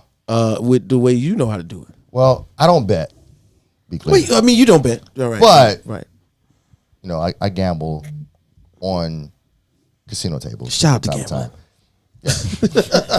that's a different story. We play a little blackjack, little Shoot, we roulette. gamble every day in Orangeburg. Absolutely. Absolutely. But what I would say is that in the sports betting arena, there are opportunities that are opened up that were not there for athletes, former athletes specifically, especially former pro athletes. But also content-wise with on-air talent. You got opportunities now to talk about something different that everybody is not aware of. So if you're on-air talent right now, sports betting is a way to get in the door really quickly because, you know, diversity into it and, you know, not as heavy with diversity. There's a very huge need for talent in this arena because it is opening up state over state. So now your FanDuels, your DraftKings, your Caesars, all these different gaming operators are going to want someone in their facility to create content to drive people in their doors, Right. on their apps, in their marketplaces. And so sports betting right now, I would like to talk about it from a standpoint of how it's shaping the industry. Not only the industry, but the states.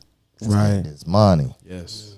from this sports betting. Like New York It's a City, multi-billion-dollar business. billion. Listen, I was fortunate enough to work with MSG Networks, last year for 2 different stints to help them launch their sports betting content.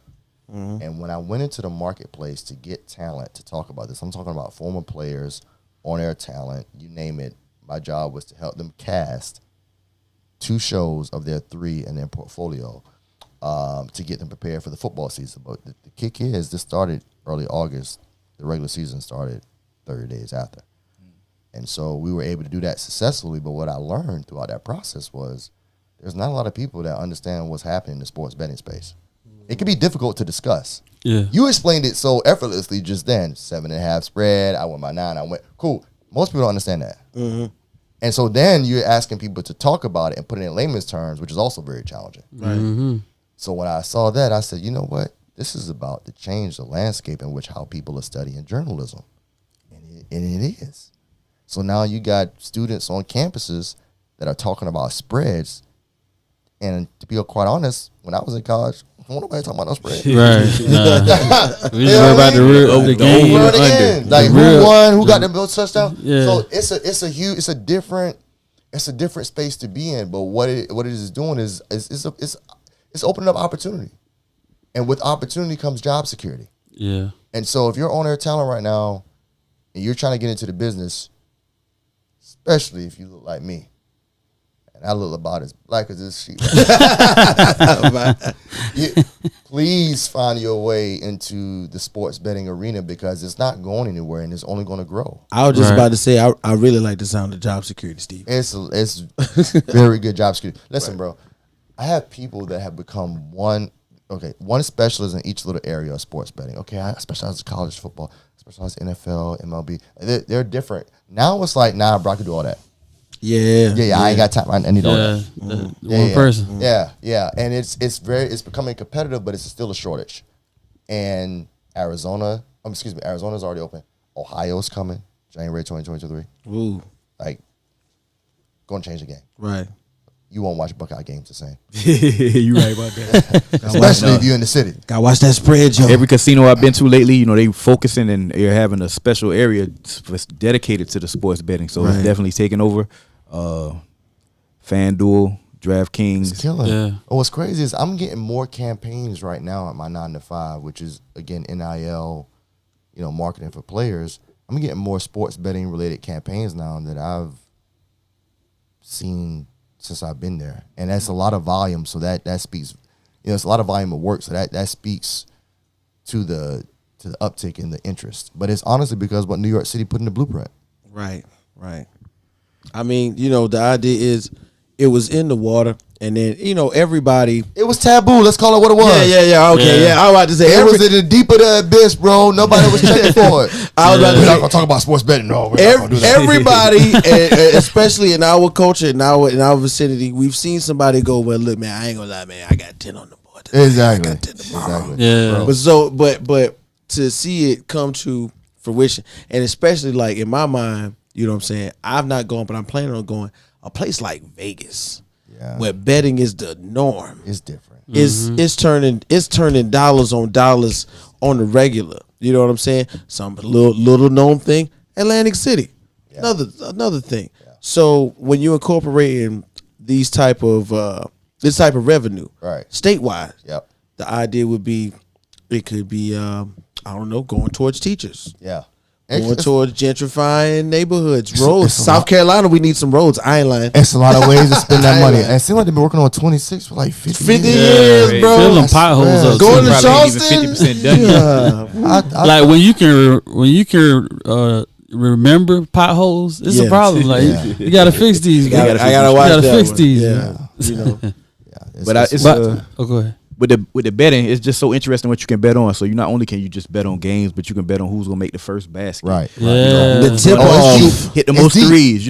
It's so deep. it's just a plethora. It attracts so many different people. And you got your casual sports fans that may want to take a parlay, take a risk, and bet on multiple things. Then you might have your traditional sports fans who just want to bet on who's gonna win the game. Yeah. The spread, over under stuff like and that. I see these scenarios so much on Twitter. It's just like I better put up $1,000 that the Browns will win the Super Bowl. If they win, they get $250. 250, yeah. Like, yo, what?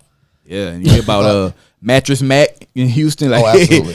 He coming with at least $2 million every time on the Astros. You know what this is making me? You know, it's making me think of the movie that was on Netflix, Different Gems with Adam Sandler. Yeah, with Adam Sandler with Kevin Garnett.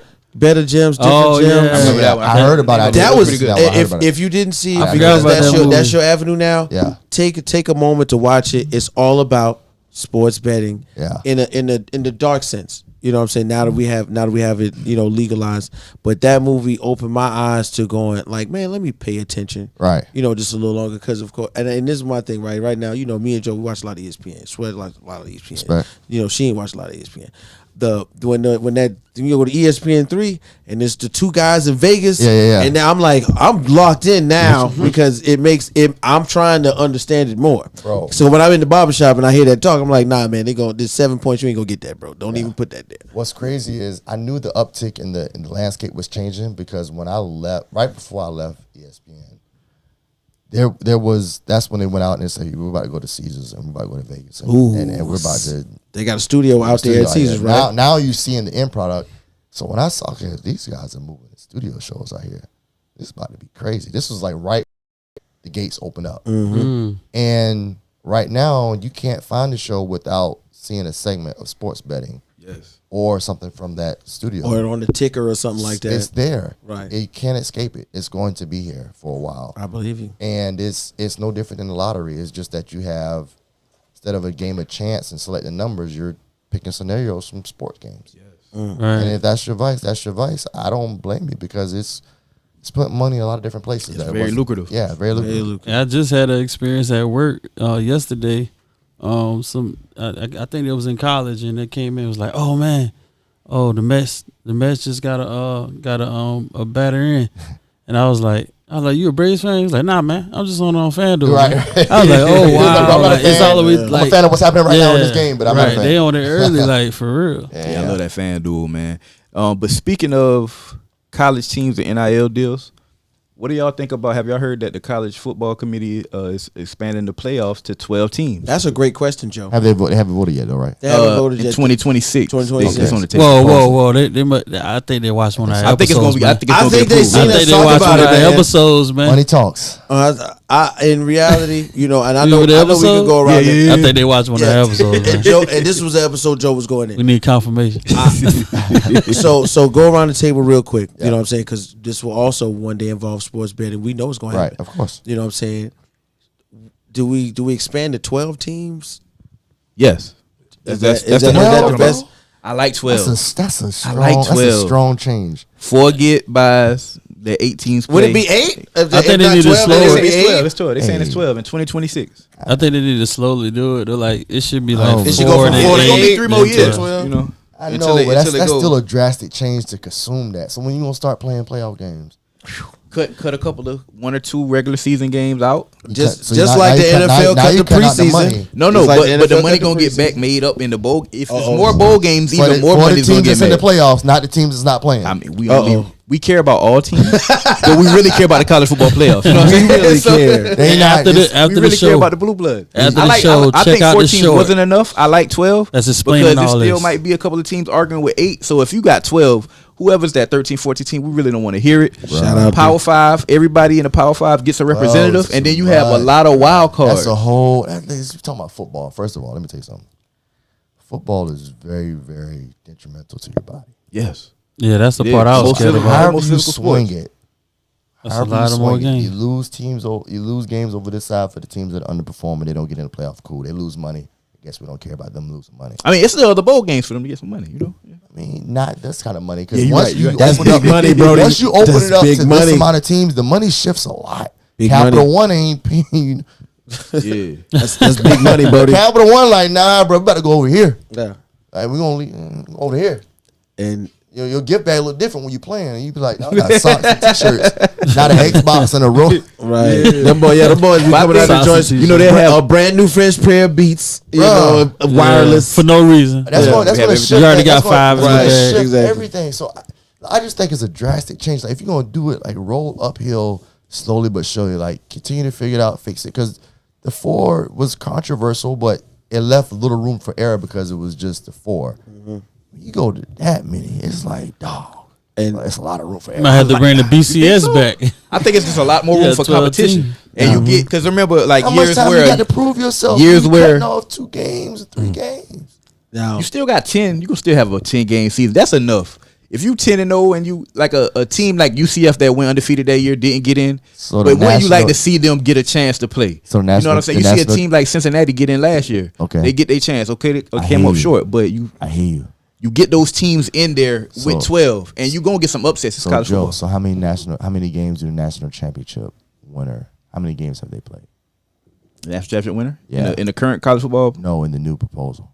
wow, because How many games have they played? Is it Because you're gonna get a add bye? You 3. said you get a bye, right? Well, no, I think if they do 12, they're gonna have to give 4 teams with a bye. Okay. Because you know, So at the worst case scenario, how many? If the underdog won, he didn't have a bye. How many games would that college team have Them played? boys gonna he be gonna have to running play. ragged. He gonna have to play 3. They're gonna, if they win the national championship, they have to play 3 games. So you're talking about? And you said reduce the season to 10. So you're talking about 13 games.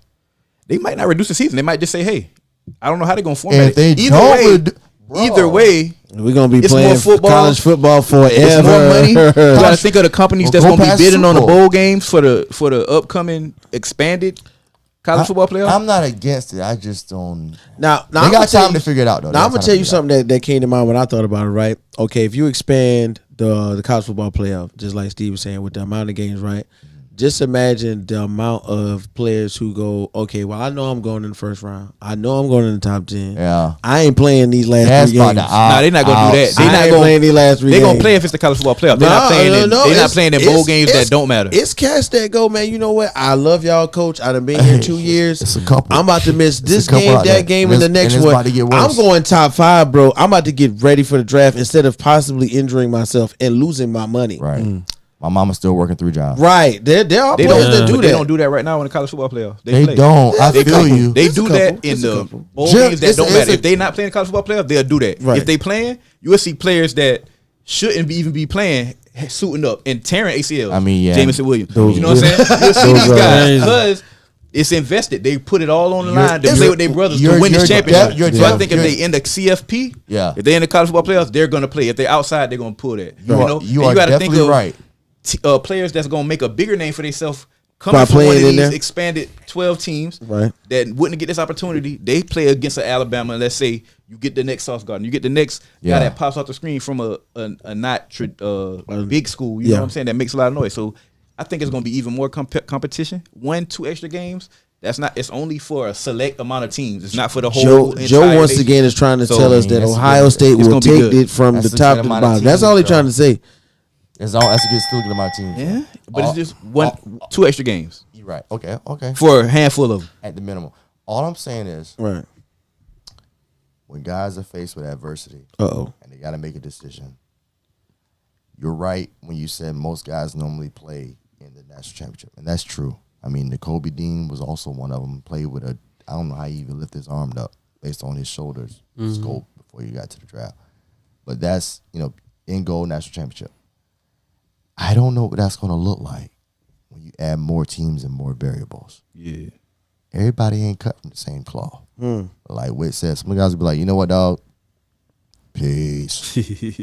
But I don't know. Look, It might not be a big amount. It might not. Yeah, you probably get like 1 or 2. I mean, listen, it really depends on draft position and what are the odds. Right. But generally, your team, you don't want to let your boys down. You want to fight through it all. I get all that. But when you're talking about a difference of changing your family generational history, Yeah, you gonna fight for not that? getting drafted, Yeah. all those teams. Come on, man, give me 2 games. Hey yo, man, I love the way this. I love the way this is going right I now. kind of like 4. I'm not gonna lie, I like don't 4? not like 4. I don't think 4 enough for sure. It ain't because I like the idea of You gradually, better be tight taking up. every week. because everybody from the Power 5 don't get a representative with 4. You know what I'm saying? I at least want everybody from the Power 5 and then maybe a wild card. Is the Power 5 going to exist in a couple years? Because they about to It move ain't. It's about to be they big to about the to- SEC. yeah, Yeah, it's come about on, to man. be the big four. It's on the way to the B to the SEC. Right. It's about to be the big 3. SEC versus Man, It's about to be the big 3, basically. it's about to be teams. You at the top, you got in. Rest of y'all, That's see you it. at your respective Saw bowl y'all game. later, man. I'm telling you, bro. Like this is like I ain't gonna lie. This conversation is going here, there, everywhere. We covered a lot of bases. Steve Mo, thank you for coming. Don't forget, man. Absolutely. Make sure you like and share and subscribe it right now, because we're gonna put these shorts out there. But this is the part of the show, Steve. We gotta ask. Hey Jay, hey, what's that? Love that sound effect. Now, here we are. Oh man, I've been pretty quiet, man, all night, man, for a special reason. Something was brought to my attention earlier, and it's motivational, man. First, man, I like to thank you, Steve, man, for stopping through, man, and Thanks coming for having by, me. man. It's been fun. Appreciate Man, being here. I just soaked in so much information that I just said I'm gonna be just take a vow of silence. You gonna be a One of sponge those, today? So here we go. I got this picture today, and that is a picture of what Steve calls his motivational wall. Oh, you got that. And I was like, where y'all boys man, find that? That boy, this is awesome. This is so awesome, man. Look, damn. I'm thinking of like games that I go to. And I was like, man, I can do that. I could put that set up, but I don't have quite the same. That boy's been on my Twitter. Those are very big events right there, like hung up on those lanyards and stuff like that. We Yeah. talking about like bowl championship games, all types of stuff, Yeah, right? we talk about the college ball playoff. Yeah, I went to like the first 5. So I'm like, Wow. oh man, this is, and then I stopped and I said, this is the most godforsaken, ugliest wall I ever seen. And it's not the wall. The wall is not ugly, but the picture. I know what you're going. I know where The you're going. picture. I know where you're going. There's a slight problem with this picture. Hold on for a second, y'all. Okay. Tell me. Please. Tell him about it, Jay. Tell him. Tell me what's wrong with that picture. Is what's in the bottom left? It's what's in the bottom left. See. That's exactly what's wrong here. See, nah. Wow. See, Wow. if you think, Wow. see, I can't even get Direct your attention That's to it. the football. That is a football. I actually have a great story about that football. I have an amazing Let's story. see. I want to hear that one. So okay. You are not the star. You always going to respect the star. I'm about to be George T right now. I'm going to defend the star at all costs. Okay. All right. So that picture was, that football in that case there was given to me by the great DeMarcus Ware. Shout out to D Ware. Shout out to D Ware. My guy, like the most well-rounded post-career Hall of Fame first ballot career guy. Right. I've never seen that type of balance in an athlete. The humility is unheard of. Oh yeah. And so we're in Dallas and we're doing a show called Golic and Wingo. It was Shout out to Golic and Wingo. Shout out to Golic and Wingo. Mike Golic, what a dude though. Yeah, what a dude. Mike and Mike. Great show. So with this show's on the road on the cusp of marquee football games, and this one was in Dallas ahead of the Cowboys and the Packers game. And so we're at the House of Blues in Dallas, and DeMarcus Ware is one of my guests on set. And if you're a true Cowboys fan, I know there's some Falcon fans in the Honeycomb hideout. Oh yeah. They hiding out. You remember at one point, I think we were still in college, so it was like 2008, maybe 2007. The Cowboys played the Falcons, and DeMarcus Ware like intercepted like a screen pass and ran it like 94 yards for a touchdown. I remember that. Wow.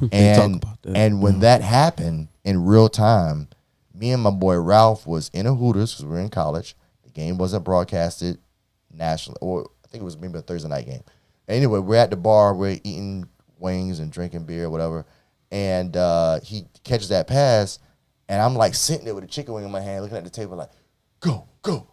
And he literally, I'm like counting him down the field. He goes, I take the biggest dunk of the wing. I'll never forget that moment. Anyway, that's nothing to do with the story. So flash forward back to Dallas. Nothing to do with the story. I just always remember that moment. Hit that ranch one time. Yeah, real deep. And so I'm like, dog, D Ware, dog. I'll never forget that play you did against the Falcons. I won't. I ain't talking about the wing stuff. I was about to say, did you tell him the wing I story? ain't talking about that. I was like, bro, I was in Hooters. I just told him I was in Hooters. My man, I was screaming at the TV, man. You ran that thing back. So this was early when he first walked in. Right. And then I pulled out the ball like, yo, dog, this is like a cardinal sin in media. Like, I don't ask for signatures. It was DeMarcus Ware. But you had to get it. I had to get DeMarcus Ware. Right. Anyway, you sign this. I got you, dog. 94 yards. This is my dog. So he signed it just like that. Dope. And I'm like, yo, I got a ball from DeMarco Murray. That's my guy. Mess with him. D Ware is like a cornerstone. Like he's like Charles Haley as a pass rusher. Mm-hmm. I mean, I'm not talking about like the Cowboys that played before I was like born, but just talking about what I've seen. Right. And then there's DeMarcus Ware, and I saw him dominate for so long. Man. And then to see his humility, to see him as a person, I had to put it in the glass. I feel you on that, bro. And it has to sit over the left Zoom shoulder. Over the right Zoom shoulder. Yeah. Constantly you over there going, yes, please, sir. Yes. Yeah. I would definitely. I mean, I don't blame you, man. I looked at I felt that energy. I felt that energy from you all night. Though. You over there like D'Angelo Hall ain't saying nothing until it's time to say something. Listen. Jay was packing the ammunition the whole time. We didn't know where it was coming from, but he was packing that the whole time. My homeboy is a Commanders fan, and I had to live with him in college for 3 years. Ooh, tough 3 years. Shout out to Smitty. Smitty, what to do though? He always reminds me. Do it proper. What up, coach? Always reminds me when Santana Moss beat us in like 20 seconds. Big time play, man. Big time play. Yeah, that was a big game. And I was looking at the TV while it was off. Wow. For like 2 minutes after the game went off. Like, that just happened. I could not believe. So I have a disdain.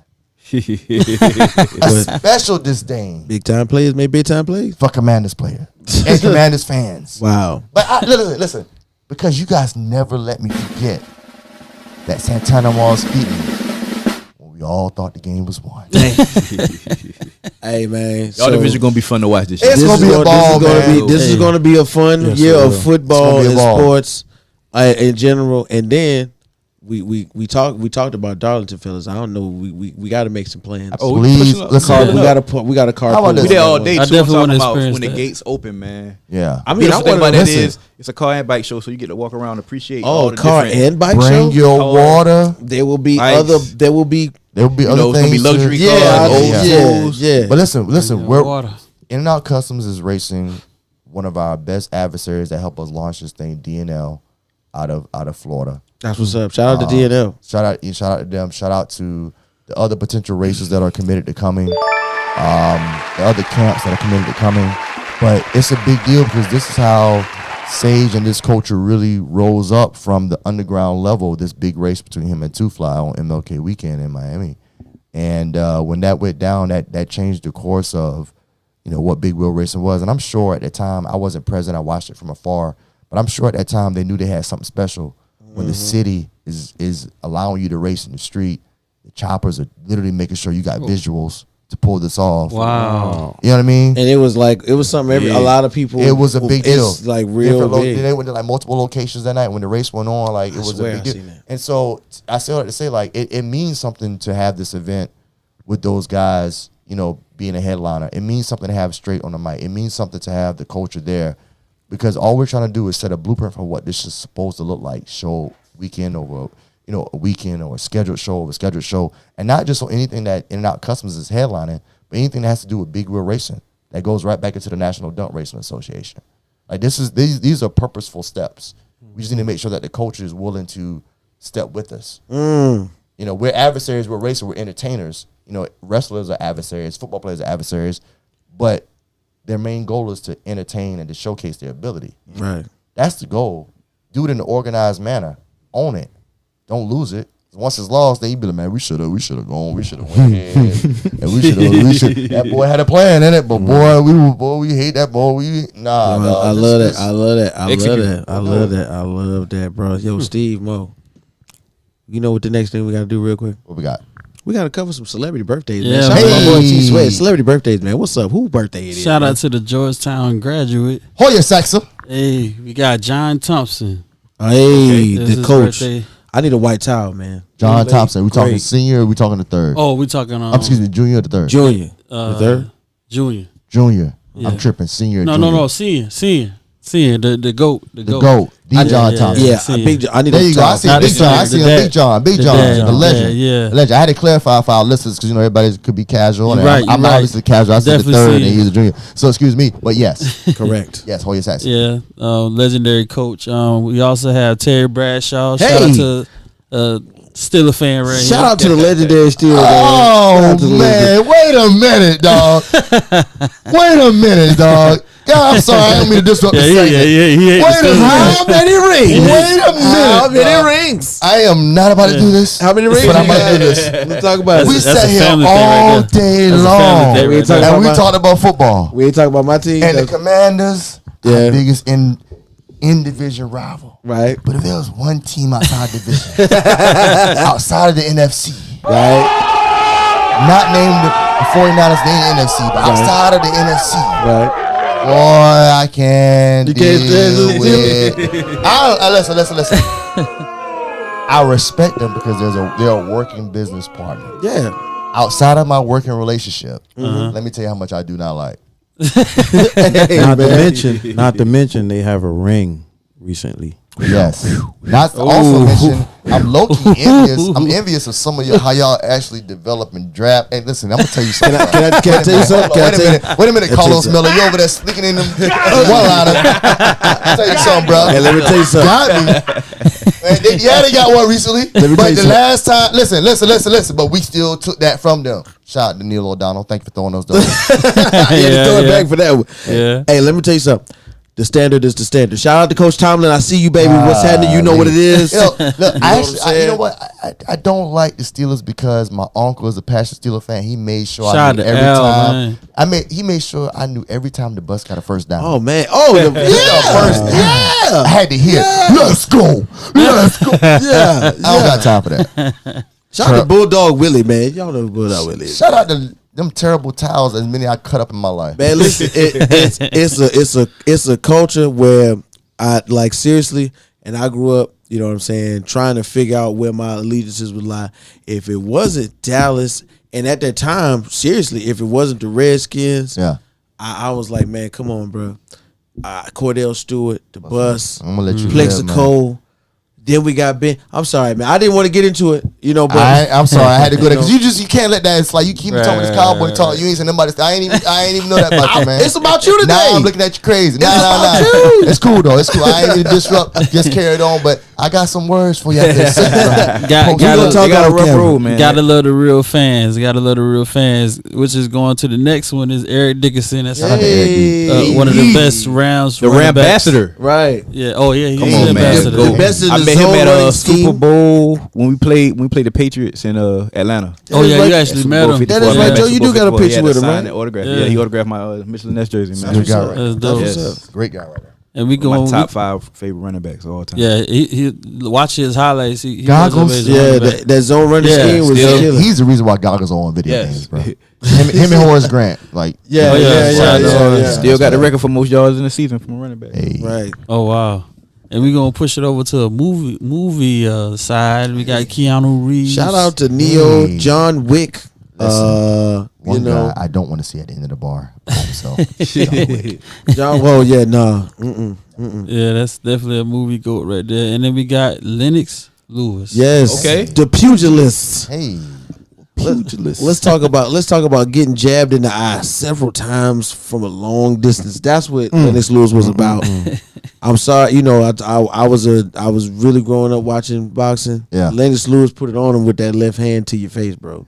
yeah, he had He did that. left everything, hook, jab. Yeah, no, he had the complete package. But if you get jabbed long enough, Yeah, that's It's it, like, man. Are we Can't get playing in Punch there, Out? man. Like, what's happening right now? You just you're just and getting the jabbed. reach too. He was Extremely not long catching. arm. him. Yeah, that reach. That was what it was. That reach. Everybody was like, "Yeah, Tyson, go get him out, man. Watch him." Nah, not this time, man. Touch him up. Not this time. Touch him up. Who else we got, Sweat? That was Oh it. no, that's it. That's all we got. Oh man. Okay. So That's all like, we got. you know how we do, man. We get into the closing of the show, man. Everybody drop a little knowledge on that thing. Joe, what you got to tell them right now? Hey man, I'm just looking forward to some things and this to the future. We was talking about the college football playoff. Yep. 12 teams in 2026. It's also another event coming 2026. The World Cup is coming Hey, to the United States of America. Big We hosting cup. it, you know what I'm saying? Big- Plethora of cities. North America is actually hosting it because there's gonna be some in Canada, I believe, too. But I'm just looking forward to that. Just thinking about the possibilities and how much fun that's gonna be to experience the World Cup in like cities like Atlanta and Houston. it's gonna be amazing. Yeah. All right. So we got Big J on the MICJ.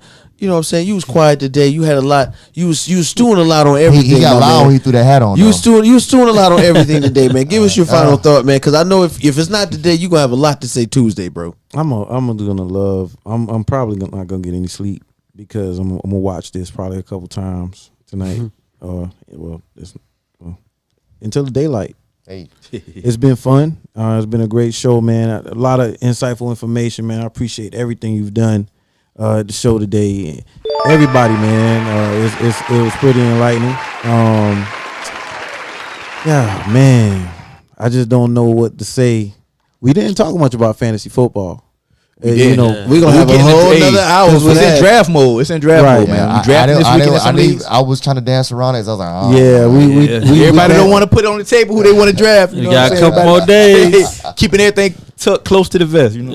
Yeah, we actually gonna have a live draft Tuesday. Oh yeah, We're looking at 9:30 right now, but you know it might change. But Might it's gonna be change. on Tuesday. we gonna do that. Direct league.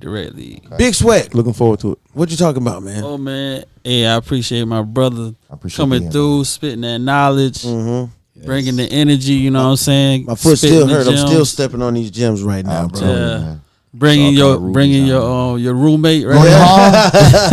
I You told know, you that's motivation, too. next to oh my gosh, We got man. that's real. And that's another reason why I was quiet because it was just like I can't. I'm serious The aura. because I told her She that. looking like- Or the Emmy. It was like, talking you so know. loud. Do you right see next to you. this? Crazy. She looking like, do you see this? Right. And I do.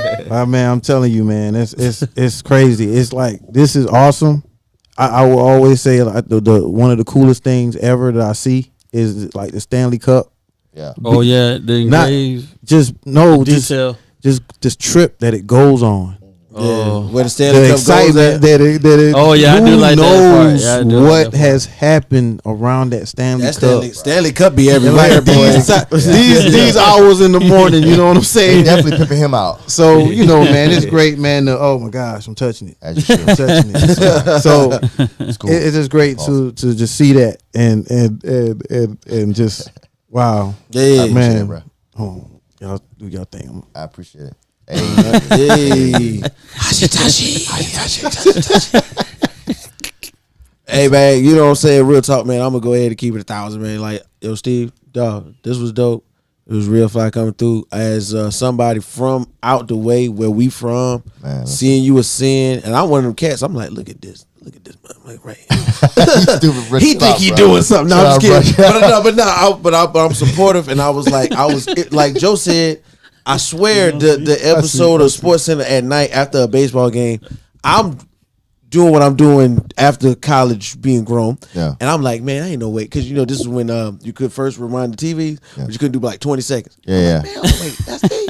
I did it. And straight up, dog, it's good to see that, you know, and it's even better for the younger generation to see that you can come from here and take it somewhere else Right. and make it. That's dope as I don't know what to me.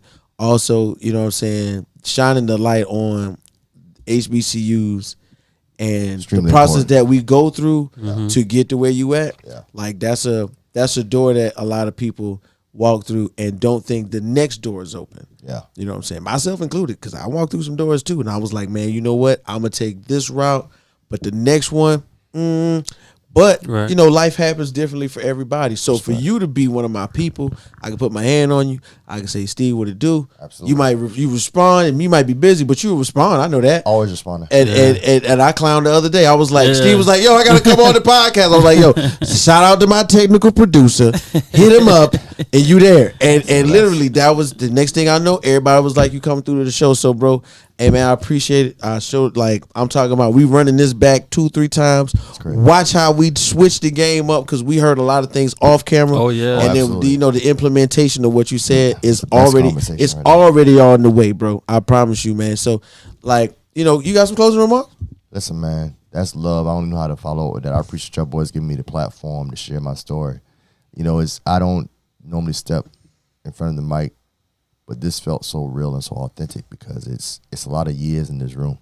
Even the least amount of years, there are close relationships between the two of us through years of my life. So it feels like right at home, like we're sitting around in that barbershop having that conversation. Right. So I appreciate that. But honestly, bro, there's a lot of work still left to be done.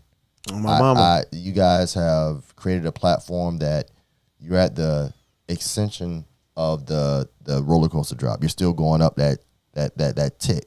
And once you tip over and hit off on fast lane, that's where I believe you guys are going to be in a very special place based off of how you ordain yourselves, how you're carrying these conversations, how you're graphically putting them together. And I want to be a part of that in some kind of way. So, look, even if I just play I'm just a vessel in what you guys are building. The platform is going to get better. The shows are going to get better. They're already amazing. I'm just happy to be in the lineup of the first season. Honestly, I can say, hey, I was around, and I can go to the bar and tell some lies. Yeah. Like, oh, you know, I was on the first season. Hey, nah. Before the boys got on Vice Land. Yeah, on Showtime, I was on that thing. You know what I mean? So I appreciate the platform and just keep grinding, man. Listen, subscribe, like, follow the Rec Room podcast. You know what the heck is going on. Hey, you already know. Steve want to close it out. Hey, listen, bro. Like, share, subscribe. The podcast is real. Rec Room is real. The home team is here. It's your boy T Sweat, also known as T Sweat, better known as T Sweat. We got Big J on the MIC. Coach Macomilly, what it do? It's your boy YaBoyKWhit, your mama #1 draft pick, and my man Steve Mo. Yes, sir. Appreciate that. Hey, we out, man. I ain't lying. We had a good time. Show up next week. We probably gonna do it again, because that's what we do. And I'm winning on the league, man. Oh, man. I'm winning. Rookie of the year, First time right I here. said Rookie of the it. year. First Rookie of time I the year. said it. Morrison Group.